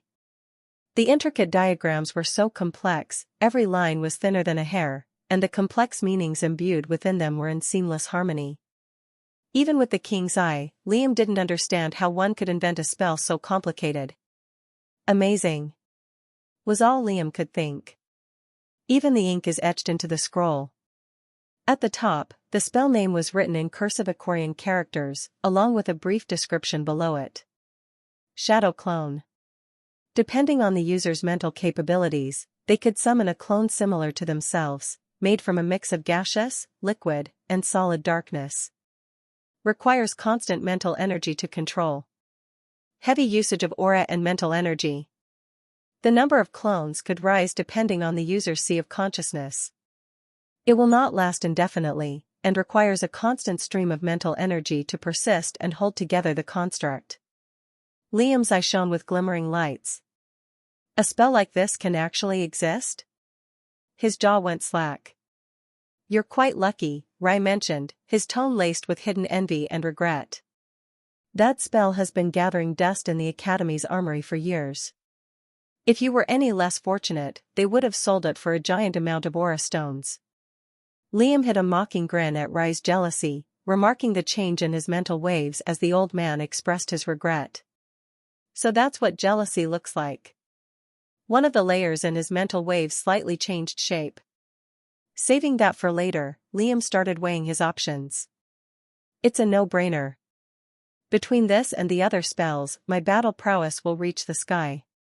Liam didn't have to ponder over the other two choices, though he had to say, a rank 5 technique certainly had a nice ring to it. Liam nodded to himself. I choose this one. Rai responded with a nod of his own, storing the other 2 rings and giving him one. Liam instantly inspected the ring and found that it had 60 square meters of space, and was absolutely stacked with profound-looking aura crystals. By now, Liam had so many rings he could make a pimp jealous. Your spells and martial arts will be available to you in the armory. You can head there to choose. Liam nodded, and the headmaster promptly left. As soon as he did, Liam began to memorize the spell. It took him a complete hour to do so, and he entered the basement to give it a test. With a thought, Liam's core began to surge out massive amounts of mixed-state aura that separated from all over his body. Liam felt his organ nearly empty from just one usage of the spell. Meanwhile, the spell literally split Liam into 2 halves, as though a bacteria had multiplied. It took a second for it to completely form, but when it did, it was a perfect copy of Liam. Even the clothes, the cold expression, height, hair, everything was replicated, except one glaring difference. It was purely made from darkness. Even the clothes and the skin were pure black, and one could instantly tell who was who. I really didn't account for that, did I? Nonetheless, Liam wasn't discouraged in the least. He was perfectly satisfied with his choice. A moment later, Liam tried to control the clone with his mental waves, commanding it to take a few steps forward. As though it was being controlled by a lousy puppet master, the shadow clone took unnatural strides, jittery and unstable all throughout, like a robot missing more than a few parts.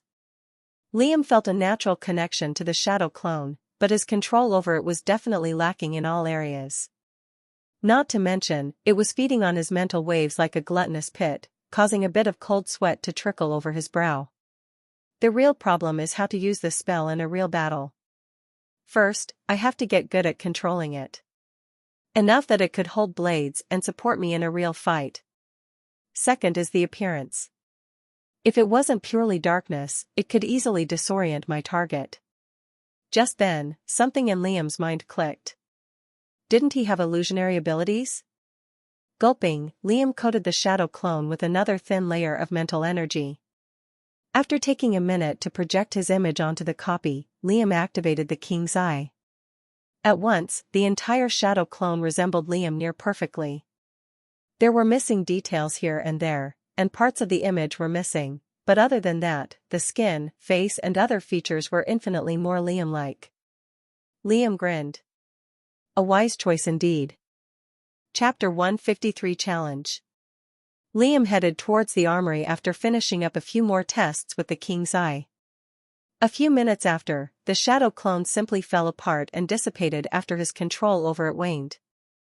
The clone simply took too much mental energy to function properly, and Liam would need to spend hours of cultivation and rest to refill his centers of power. Other than the massive consumption of energy it takes, it's an amazing spell. I wonder how much better it would be as a rank 3 magus. Eventually, Liam arrived at the armory. Ben, the armorer, was pleasantly surprised to see him, and the stern-faced man cracked a broad smile. He couldn't help but respect how mature and stronger the boy looked compared to half a year ago. Kid, you have any idea how infamous you are around this place? Everyone's screaming golden-eyed vagrant, or whatever that is. Where the heck were you? A curse almost left Liam's lips, but he stopped himself. It's nothing. Just useless gossip between retards. If the headmaster didn't tell you where I was, neither could I. Ben raised a brow. Aren't you a kid, though? And what's with that answer, he thought. Forget that, I have to cash in my rewards, Liam said, taking out his academy token. Ben accepted the token with pursed lips, and his face grew into shock as he realized just what Liam was owed. All of this together is worth more than 500k. Were the rumors true? Were you actually sent to kill a dragon? Or kidnap an elf princess? Liam was taken aback. Just what kind of dumb rumors flew around when they were gone? He shook his head. If you could hurry it up, please. I still have other places I need to visit. The armorer chuckled awkwardly, then fixed himself and began to summon the different spells and techniques Liam was to choose. Rank 4 martial art specialized in dual swords, for rank 3 spells, and 1 rank 3 cultivation technique. Also, show me the rank 4 darkness spells you have available, Liam added, causing the armorer to raise his brows. You have enough? Liam nodded. Currently, Liam's ring held a little more than 450,000 aura stones. Obviously, he was going to buy a zenith-ranked spell that would boost his strength. However, the rest would be useful for any future needs. Money was still an issue for weaker cultivators, and Liam couldn't blood by COVID through his problems with power alone. More than a dozen different scrolls flew to Liam, and he eagerly began inspecting them, beginning with the martial arts. There were only 3 to choose from, but he wasn't surprised. Shadow's Embrace. Rank 4. Harness the Darkness. Close range, dual-wielding art that focuses on defense. 2 forms. Consists of powerful attacks that utilize physical strength, enhanced by darkness. Paired with aura, a thick armor of darkness covers the user briefly, depending on his core stage. The first and second form allow the armor to switch from offense to defense. Blade of Twilight and Dawn. Rank 4. The path between 2 worlds. Swift and unpredictable movements that focus on lithe but instantaneous attacks, and a balanced mix of defense and offense. 4 forms. Mid to close range effectiveness, with the last form focused on a singular, long-ranged attack. Paired with aura, the user will gain a burst of speed and power. Phantom's Edge. Rank 4. Ghostly. Focused entirely on speed and lethality, but sacrificing defense and strength. Fighting style will make the user resemble a phantom due to the swift attacks and unpredictable movements. 3 forms. Close range effectiveness. Paired with aura, the user could instantly change the direction of his blades mid-swing. Liam hummed to himself in thought. It was between Blade of Twilight and Dawn and Phantom's Edge. Balance can never go wrong, but my body will be heavily speed-oriented once I advance to the 4th rank. No point in changing styles now, I'm becoming a wraith and a phantom. With that, Liam picked the Phantom's Edge, before shifting his attention to the rank 3 spells. I need spells that enhance my prowess and defense, since that'll balance out my martial arts weaknesses. A mental attack spell would be nice too. After a long silence and deep assessment of the spells, Liam chose the 4 spells and cultivation technique he was going to use. Vanishing Steps, Obsidian Skin, Corrosive Mind, Piercing Blade, and the Shadow Fire cultivation technique. Liam ended up buying 2 mental-type spells, one for defense and one for offense. Vanishing Steps would give Liam the ability to change his direction instantaneously, and with incredible speed to boot. Obsidian Skin was the spell Liam had chosen Umbral Needles over, but it was pretty self-explanatory. Defense would no longer be a major issue. Corrosive Walls was a defense spell that would cause any mental assault aimed at his sea of consciousness to reflect damage back at the attacker. Piercing Blade was the last addition, a simple but effective mental attack. The Shadow Fire cultivation technique was an unorthodox method of cultivation. It consisted of burning away the impurities within the core by using the corrosive properties of the darkness element. Too much of it would no doubt damage the core walls and possibly maim him, but the rate of progression it promised had already enticed him. Finally, Liam moved to the rank 4 spells. There were only 3, but 2 of them weren't particularly useful for his needs since they involved speed and defense, which Liam currently had plenty of. That leaves me with you, then. Firm in his choice, Liam picked out the surging burst spell, then bid the armorer farewell. I'll get ready to move out in a bit. //////. Rish voiced sat on his satin-sheeted bed in quiet cultivation, a slight smile on his face. He had just advanced to the second rank of the corps. An amazing achievement for a youth barely aged 19. Just for that, Rish had dismissed his women and had the entire mansion to himself. Yet his peace was shattered by the academic token flickering brightly in his robe pocket. Answering it, a woman's monotone voice rang out. Lawrence has challenged you for the House of Honor. Do you accept? Chapter 154 Both Worlds. Rish snorted derisively as soon as he heard the challenge.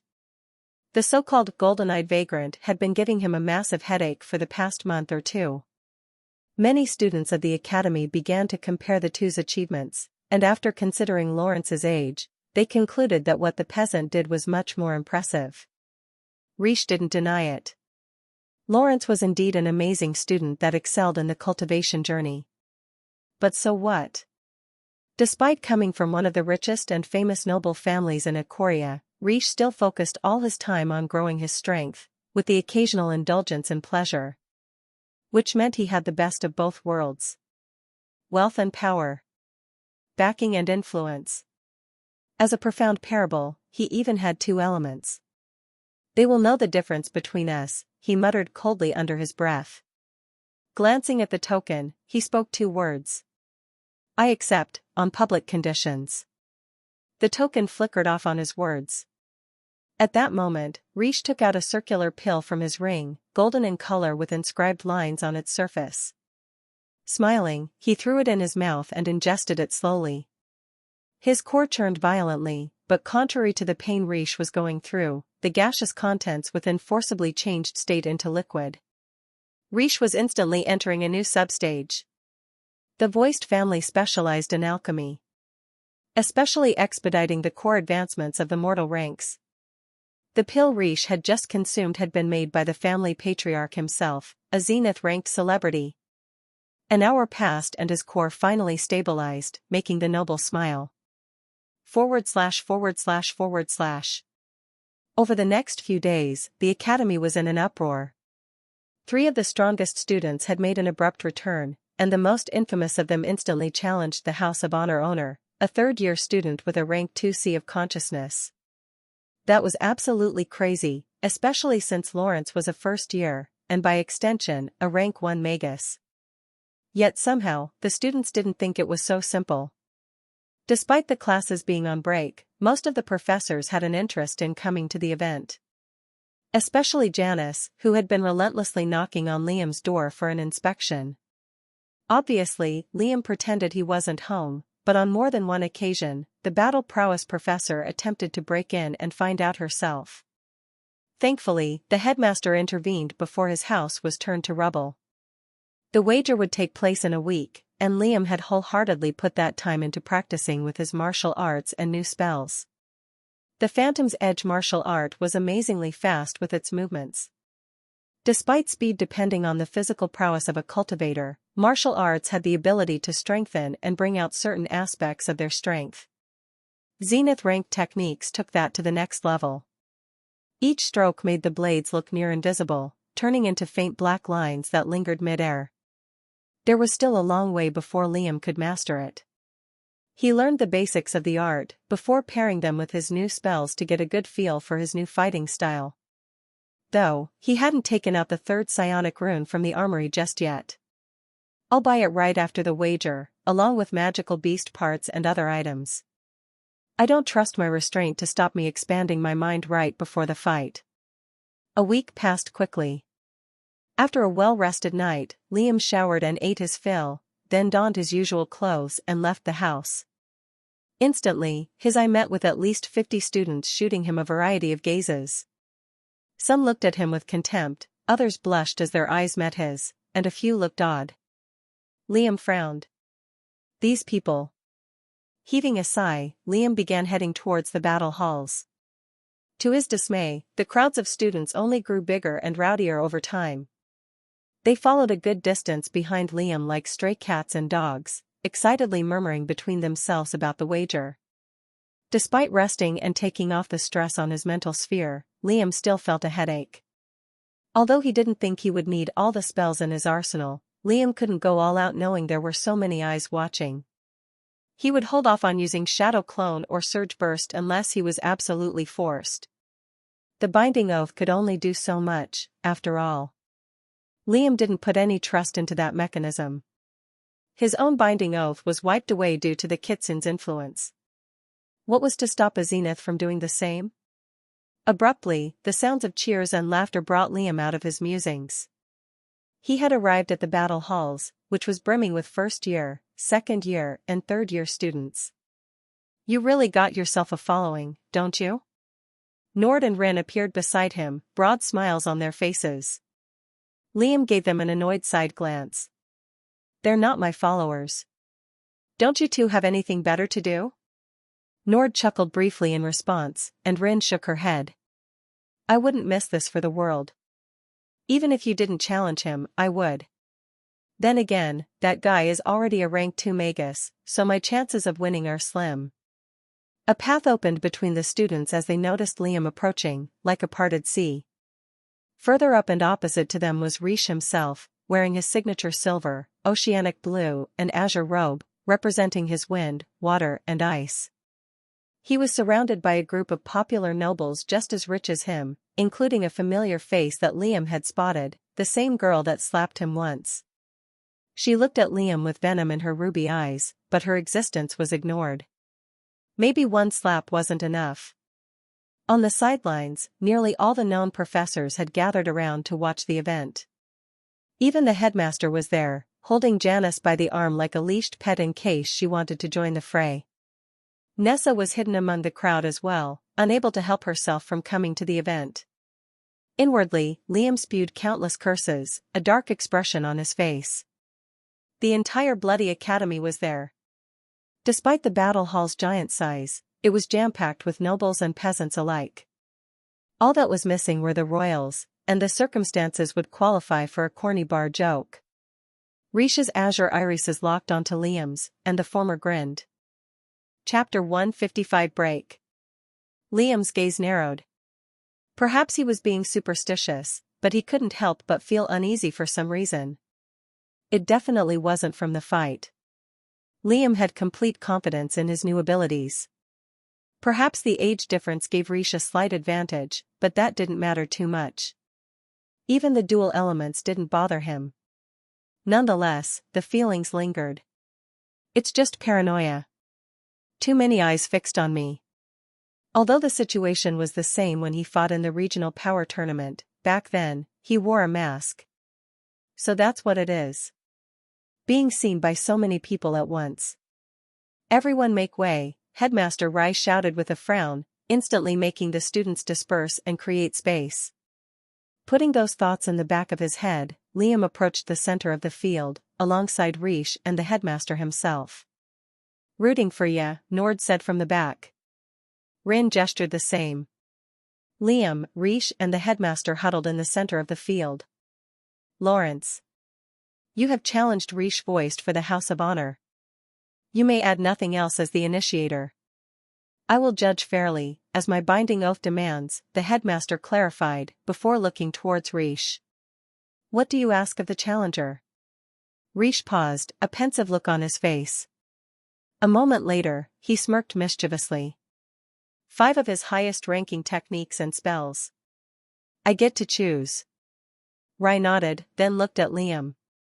Do you agree with these demands? Liam said nothing and casually nodded. Very well. You may exchange a few words if you wish. I will begin the duel once you find your mark. The headmaster teleported away, joining the teachers. A wall of force formed around the two to block any eavesdropping. I have to say, I'm glad we can finally settle this debate of who's stronger. Liam shook his head. And you chose to do it publicly? Are you the type to enjoy feeling humiliated? Scowling, Rish chose that moment to try and probe Liam's strength, but the latter promptly pushed away his mental waves. Surprise and shock gripped the noble's face. The rumors were true? You're actually a rank 2 magus? Considering the average age of a rank 2 magus, the voiced family heir was already a prodigy in that regard, awakening at the age of 17 due to the usage of expensive pills his clan invested in him. Yet a 13-year-old peasant with no family backing was on the same level? How? Liam said nothing as he walked to the opposite side of the field, leaving the noble dumbstruck for several seconds. Frowning, Vish eventually found his mark. I have to take him down here and now. At least lessen his strength until a more permanent solution, he thought. Within the battle halls, everything was silent. The spectators didn't blink as they watched intently. Liam unsheathed his black blades as soon as he stopped at the field's edge. It was the last pair Rogan had left him, and he figured it was time to use them. Heaving a slight breath, the air around Liam changed, becoming suffocating for the students near him. The same thing happened on the opposite side. Rish didn't hold back his aura and let it burst forth.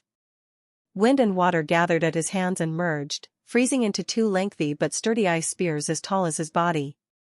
Assessing the noble's aura, Liam slightly grimaced.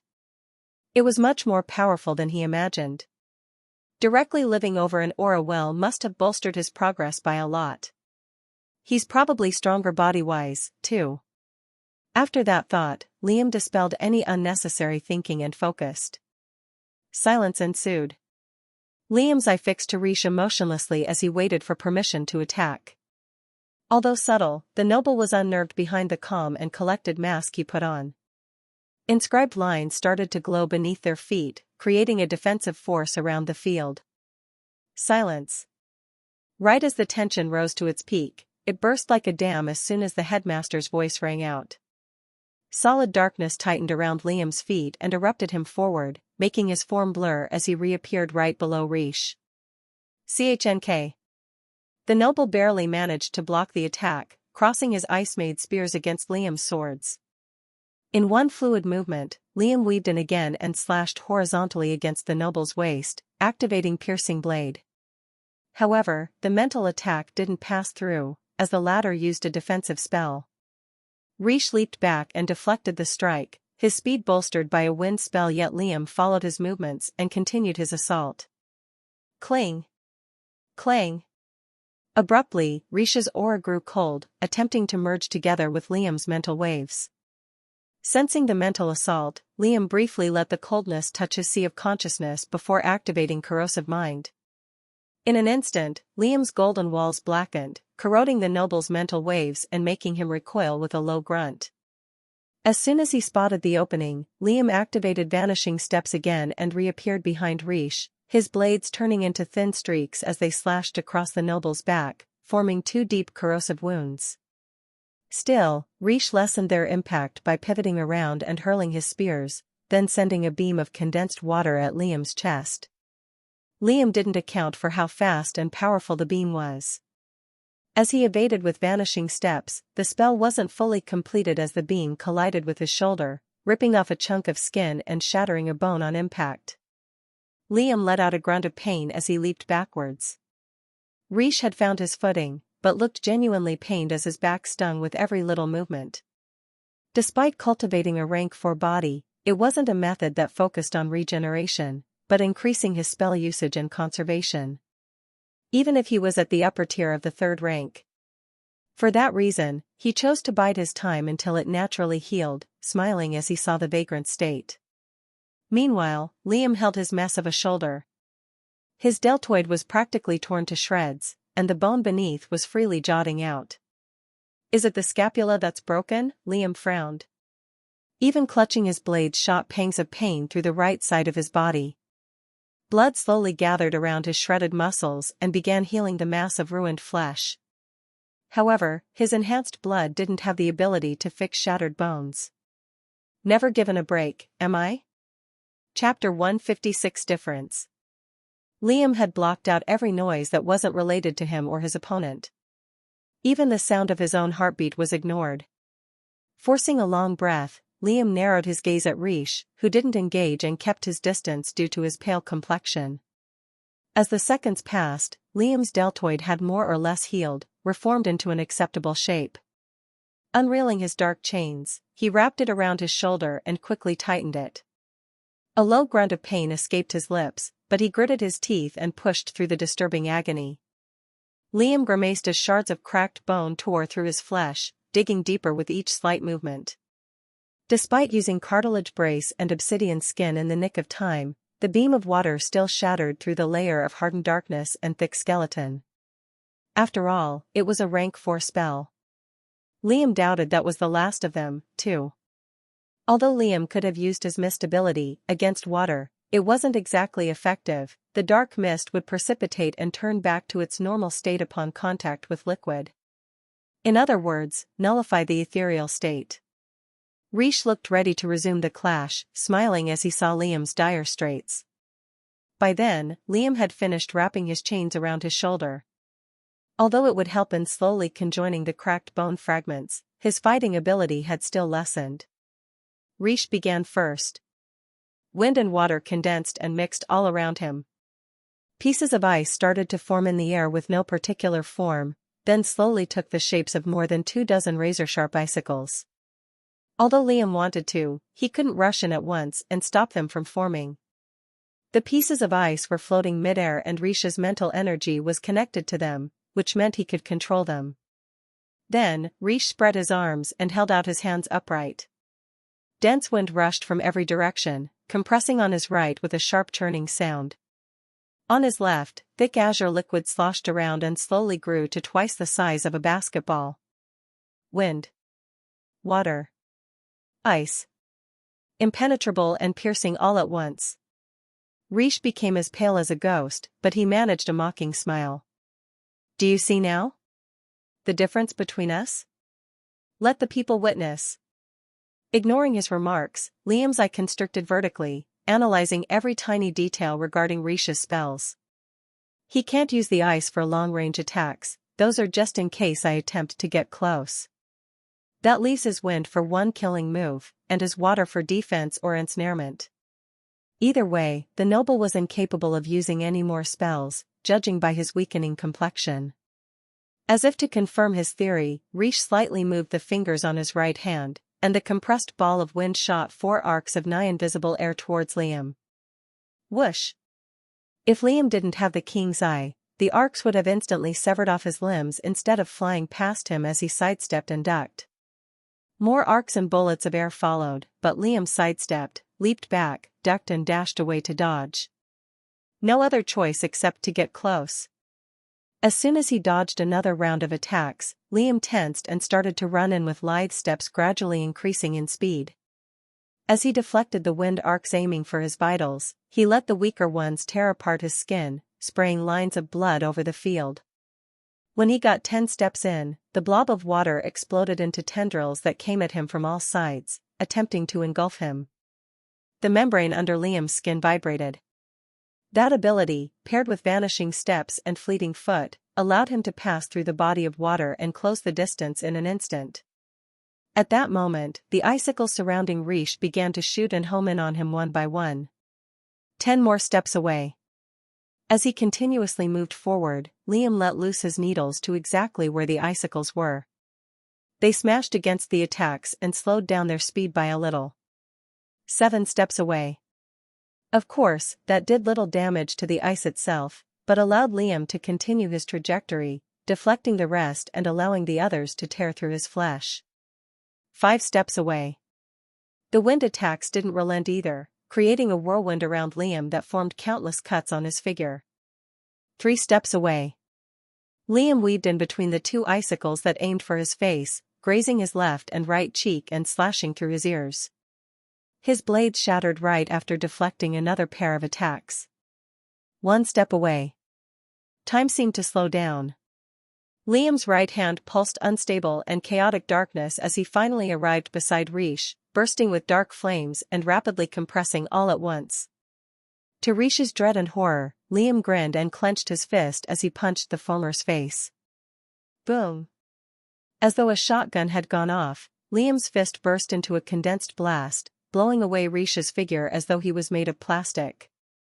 The noble tumbled the distance and smashed against the walls of the battle hall, falling limp and barely conscious. Disturbingly, the side of his face had been melted off and corroded. Any previous handsomeness was replaced by a grim appearance that could make an adult man squirm. Academy doctors instantly rushed to his side, tending to his wounds. Liam steadied his footing, grounding his teeth as he felt his shoulder cracks worsen. Using the rank 4 surging blast spell had a heavy recoil that ripped off the skin from Liam's right hand, leaving his knuckle bones bare. Blood dripped and trickled down Liam's shredded clothes. The gashes on his body slowly healed, but sapped him of his energy. That said, the stilling silence inside the hall was strange. Liam imagined that he was just too focused to hear anything, but quickly realized that was not the case. He creaked his neck to look at the spectators, just to see them staring at him dumbfoundedly with slacked jaws. Even Nord, Rin and Nessa, who knew Liam personally, couldn't force a reaction. Looking towards the right where the professors were, they were just as silent, shocked and aghast. Yeah, I don't see myself staying here for much longer. Chapter 157 Contingency. Liam's pale face turned dark. In the worst of ways, he overdid it. He was too absorbed into the clash and honed everything on winning, brutally maiming the heir of one of the largest noble families in Ikoria. Though, if he went any easier, he definitely would have lost. To add salt on the wound, he did it in front of an audience. The best course of action was to use the Surge Burst spell on Risha's body, not his face. He would have won either way, but Liam chose the more lethal route in the spur of the moment. If his family patriarch is what I think he is, there's no doubt in my mind, he would want revenge. Not to mention, if the Royce family hasn't found me yet, they will raise more than a few brows hearing about a darkness cultivator inside the academy. In the back of Liam's mind, a contingency plan was already being made. Looks like I'll have to make use of Revel's organization much faster than I thought. The headmaster coughed into his fist, making sure he wouldn't stutter. Approaching the field with crisp footsteps, he said 2 loud words. Lawrence wins. Rai made a few gestures, and the academy token in Liam's pocket began to glow fervently. You now hold the House of Honor. Liam nodded, stored the ring, then made his way towards the exit, the awestruck students creating a spacious path for him to walk through. Liam casually strolled through and left, thousands of eyes piercing holes in his back. Instead of entering his house straight away, Liam first entered the armory and bought the 3rd psionic rune. It had only mild differences compared to the first 2. This time, 3 runes covered its surface, and the number of sides multiplied by 3, 2. Ben was there and gave Liam blank stares, but he quickly left before a conversation began. Then, he made his way to the storage and bought himself enough rank 3 magical beasts to last a month of constant forgings. / Liam arrived at the hole. The huge House of Honor was floating 20 meters away from him, like a lone island above sea. Dense aura freely floated around him, naturally healing his body and vitalizing his strength. Liam stepped on the special teleportation matrix that connected the two together, then tapped his token against the small compartment on the side. As soon as he did, the matrix glowed, and his surroundings switched. Liam found himself in a vast hall, the entrance to his mansion. The floor was made of marble, with chandeliers made from crystal hanging from above. Compared to the luxurious accommodations Liam had been in, they resembled a candle flame compared to his current mansion. Though, Liam honestly couldn't care less. Spreading his senses to map out the space, there were too many rooms for him to make use of in one lifetime. An inscription room, an alchemy lab, a vast underground, a formation space, including countless other spaces for the most trivial things. The first thing Liam did was enter the underground, heaving an excited breath. I can finally begin working on my specializations.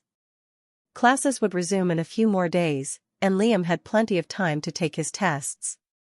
My focus should be on forging and inscribing a set of blades at least around the 2nd rank. I should expand my horizons, too. Maybe add meanings to both the beast will and blood. Just making the same blades over and over with a little bit more sharpness sounds dumb. Ran through exploding daggers at those blood bats. Though, the deaf girl's element was fire, and everything that had to do with it was destructive and explosive. Then I'll focus on the blood arts and the king's eyes abilities. Any form of escape or deception was made massively easier with the king's eye, and Liam stopped underestimating its usage. ////. Liam did the beginning steps of the forging like usual. His precision and control was light years better compared to when he was still a rank 1 magus. He could now afford to add little intricacies that helped bolster the material's endurance, appearance, and sharpness, in line with his speed-oriented martial arts. After absorbing the rank 3 beast will into his mental sphere and defeating it with relative ease, he simply let it cook. There was still pressure, the usual for his eye to get bloodshot, but bearable. I'll leave it for 2 days. Any more would be overkill. I feel like I can add another one, best to hold that off for now. Right after the beast will fully cooked, he would begin inscribing. With that, Liam began with the blood arts. Of course, Liam gave up most of them, but hid the 2 best to himself, the blooders and Niveas. Kalia didn't bother to thoroughly inspect him since he had already given her nearly everything from the trip. Although the arts are made for vampires, I just have to remove those aspects and attune it to my body. Liam divided his day between studying the diagrams, martial arts, cultivation, the king's eye, and the psionic rune. Not a second was wasted. Amazingly, Liam's limit with the 3rd rune was only half an hour. The pressure applied to his sea of consciousness was enough to drain him of half his mental energy in one session, even without the influence from the rank 3 beast will. On the other hand, the aura density did wonders for his steady progress, both for his body and core. Most of his shattered bones and grievous wounds had already healed up by then. 2 days passed. Liam was ready for his forging session. He didn't enter the forgery, since primordial forging didn't really require any heat or special tools. They helped, but weren't necessary. Liam held out the katana and wakizashi. Single-edged and clean. It was already a lower-tier item, even without the beast will. Forcing out the bestial energies from his mind, he directed them into the short sword first, starting with the center blade and spreading it evenly to both sides. By the end, half of the beast will had entered the blade. Chapter 158 Concept. Liam took a good minute to inspect the short sword from all angles. It gained an umbral sheen that made it look alive. Naturally, Liam slashed against his bicep to test out its sharpness, and the blade slowly sliced through his flesh with some effort. His skin and muscles were still stubbornly tight, and it protested against the act. Still rank 1 middle tier. Liam was using his own body as a golden standard. He wanted a blade that could sever at least bone deep, or near that point. Through his fight with Rish, he realized his opponents were going to get a whole lot more difficult to deal with. Then Liam fell into thought. How long will blades work against my enemies? I don't think a tiny sword will matter against a creature bigger than a mountain. For a brief moment, he felt dejected, but realizing something, the feelings melted away and Liam laughed under his breath. The blade just needs to be sharp enough to cut through it. Although Liam had only done the short sword, he decided to hold off on the katana for now. He needed to focus on blood weaving. Liam willed out a tiny droplet of blood. It seeped right through the pores on his skin and began to float. Using his blood manipulation abilities required his ichor to stay linked with his body, but Liam used a bit of his mental energy to keep the droplet in the air. The refinement process was the same. It was not easier or harder. Both the blood and mental energy had improved in quality, after all. Liam began conjuring up the meanings in his head. Sharpness. Precision. Edge. Sword. Sever. Cut. Slash. Instantly, Liam realized how his meanings had gotten more fluid and natural to link with one another. It was like stacking up eccentrically shaped cinder blocks atop one another. Except, what Liam was stacking were the concepts of sharpness itself. At least, his understanding of it. Naturally, the more Liam added, the more it grew unstable and difficult to maintain. He first needed to perfect the foundation and his understanding of the concepts. It was exactly the comprehension he lacked. He wasn't amazingly talented in the field either, besides some experience he gained from rigorous studying and practice. In his mind, sharpness simply meant how easy it is for a blade to sever something. A tool to kill and slaughter with. For now, he would just test the waters. He concluded the meanings and applied them to the droplet. Absorbing it into his mental sphere was the same, except the pressure had increased threefold. Thankfully, his resistance matched it just as much. It took 2 hours for the pain to simmer down. When it did, Liam gathered the refined blood on his right index, then began writing on his shortsword. The ink was naturally more pure and refined, glowing fervently with crimson light. Making the links was a completely different challenge. It was like slowly connecting a puzzle together, but the pieces were up to him to make in real time. Thanks to his new comprehension of the vampiric language, the writings made a lot more sense with what he had in mind. It allowed him to shorten the overall sentences he had to write over the blade. The less Liam wrote, the more effective and powerful the general inscription would become. In the same way, using concise and simpler words was better than dragging out the sentences. The writing size itself mattered too.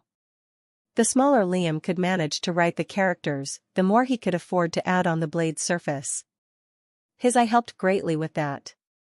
Another hour passed, and Liam was done with inscribing. Unbeknownst to him, he had not blinked throughout the entire process, like a surgeon performing surgery. Inspecting the blade riddled with glowing writings, Liam pursed his lips in thought, then smiled. Rank 1. Upper tier. It's close to the second rank, too. Although that didn't sound like much, it was basically the same level as Rogan's blades. The enhancement inscription worked amazingly, raising its tier. It's still shoddy work. My purified blood did most of the work. I have a long way to go. Eventually, I'll need to start broadening my field of work. Enhancements are the easiest to do, but I don't plan on specializing in it. Spell making. That was what Liam had his eye on. /////. Time passed. Studies resumed. Apparently, the House of Honor inhabitant had the privilege of being homeschooled, for lack of a better word. All of Liam's teachers came and taught him personally, one-to-one. It was an unexpected benefit, but a welcome one, nonetheless. His cultivation professor, Vela Ray, gave him insight into the future ranks and the different hurdles one had to pass in order to arrive there. Evidently, Vela had offered her mentorship to him, but he humbly declined. Mentorships required time and effort, and Liam honestly didn't have any to spare. His world knowledge teacher, Goris Shell, informed Liam of the various celebrities within the cultivation world, those who were willingly public and didn't mind recognition. None were rank 6, only below. They were renowned for their accomplishments, like clearing out rank 5 death zones by themselves, creating spells deemed impossible to, and exploring uncharted lands. At the same time, Liam's knowledge of the countries and continents were expanding, which gave him more options to explore from in case he wanted to leave Ikoria. Meanwhile, Richard and Jordan helped with his specializations. Now that he was a rank 2 magus, the two were much more demanding with their expectations. Jordan began teaching Liam how to integrate the forging room to his method. Liam protested, but the professor was firm. It's good to know if you ever settle down someplace. Forgeries help greatly in speeding up your work progress and easing your workload at once. Richard, on the other hand, was giving Liam more insight into the different concepts he wanted to learn, such as spell and technique making. Liam hadn't told him about his purified ichor, though. Afraid that might cause the professor to cough another mouthful of blood. All in all, Liam wasn't even a first-year student, yet he was learning third-year material. Like so, the months of peace were steadily passing. And the winds of hardship were beginning to churn. Chapter 159 Heat. Liam was now a little more than 14 years old. There was no pumpkin pie or hug of warmth for celebration. In fact, Liam didn't even celebrate. That sentiment had died with Eve, replaced with a merciless drive to move forward. Currently, Liam was in his basement holding a pair of blades, standing opposite to a bulky, steel-reinforced training dummy. Liam looked taller by several inches, with his broad shoulders and lean body highlighting his growing physique. His lustrous blonde hair was shortened, reaching just below his neck. Inspecting the katana and wakizashi in his hands, he grinned. It was a rank 2 lower-tier item. Glowing, blood-red writings riddled their surface and gave the blades a dangerous air. Liam made significant progress during the peaceful period. There was no fighting, cursing, or pain, of course, besides the cuts and migraines Liam inflicted on himself. His core was slowly approaching the peak of the solid stage, thanks to the aura well's benefits. His body had long entered the middle tier of the 3rd rank, and more than half of his body could turn to mist. Liam hadn't left the House of Honor for months on end, only leaving to buy pills or elixirs. Despite this, his reputation in the academy had not diminished in the least. Nobody dared to challenge him after what had happened to the voiced family heir. Rish had lost face, in more ways than one. He didn't make his presence known after the duel, but Liam could guess he was scheming a way to get back at him. In the 3rd month of Liam's seclusion, Nord had visited him with a proposal. 10,000 aura stones in exchange for him to stay in his mansion. He wouldn't interfere in any of Liam's studies or work, and quietly cultivate in some unused room. After some thought, Liam agreed, but for a completely different reason than money. With Nord's simple personality, the boy wasn't capable of scheming anything. A few weeks after that, Rin appeared and proposed the same thing. Liam declined, but the deaf girl offered twice Nord's amount, which gave her a place in the house.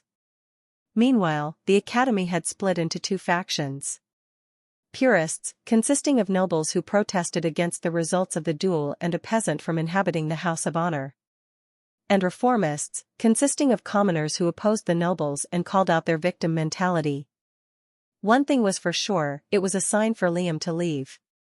Although he wanted to stay for another year and indulge in the academy's facilities, the heat on his back was growing hotter. Teachers and students were asking questions of his origins, Kalia had visited more than once, and his professors were beginning to grow suspicious of his abilities. That, paired with Rish's silence, gave Liam the heads-up he needed. If I stay another 3 months, I could probably break through to the 2nd rank of the Corps, but it's risky. In situations where his freedom was under threat, Liam would rather not gamble. Not to mention, there wasn't anything important to learn knowledge-wise within the academy. A 4th-year curriculum didn't exist. It was regretful, since Liam hadn't visited the inheritance site Vela had promised at the end of the year, but a necessary sacrifice nonetheless. Putting those thoughts aside, Liam's eye fixed to the 2-meter large steel dummy in front of him. Shing! In an instant, Liam's form blurred, reappearing behind the dummy, which now lacked an upper body. KRSH. With a metallic crash, the dummy fell stiffly on the basement floor. Liam examined his blades after the attack. The inscriptions and materials held strong, with minor nicks on the edges. Good enough. Liam then spread his mental waves around himself and thought of a specific image, then activated the king's eye.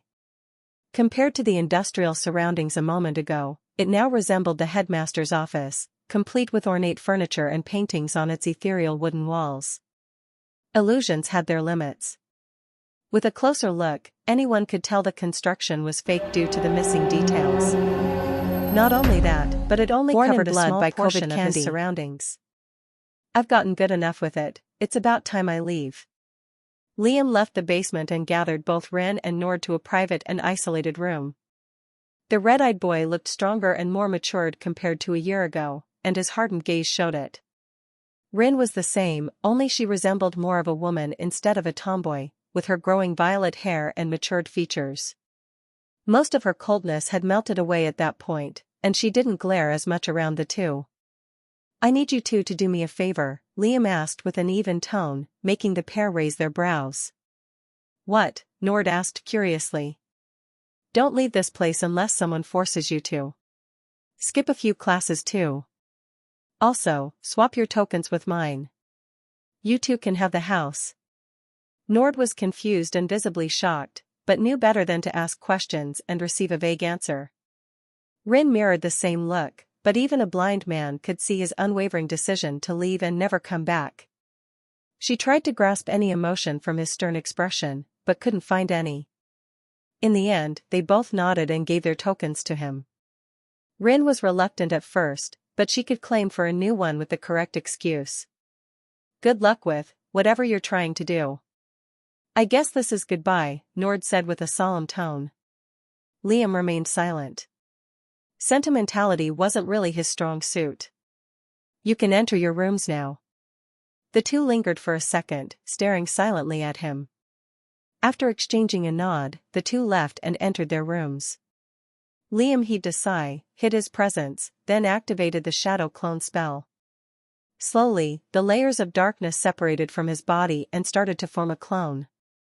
Upon its completion, Liam carefully shaped his mental energy and applied it to the clone's entire figure. He did the same to his own body, then activated the King's Eye. Instantly, Liam's appearance changed to Nord's, and his clone became the spitting image of Rin. Chapter 160 Evidence. Liam, disguised as Nord, left the mansion through the floating platform. The shadow clone masquerading as Rin followed closely behind, its movements looking natural and human-like. Liam spent a good amount of time working on his shadow clone spell, ironing out the issues with its movements. At the same time, he memorized Rin and Nord's features to the tiniest detail, then projected them onto himself and the clone. The result was more than satisfactory, only, if anyone touched his clone, the flesh on their hand would melt along with the illusion. To prolong the ability as much as possible, Liam didn't expand his mind nor forge or inscribe the previous 2 nights. He had a good 3 hours of using the spell without worry. As the floating platform docked at the edges of the hole, Liam's gaze met with a group that regularly stalked the House of Honor. Their dedication for something so measly and pointless could be called commendable, but annoying was the more suitable word. As they saw Nord, Liam, and Rin, shadow clone, pass by, they looked a bit disappointed. For a moment, I actually thought Lawrence was gonna come out. Do you think we should sneak in on him? It's been months. Don't bother. Jamie did that last time and the vagrant broke both his hands. Liam ignored the group and made his way towards the main hall.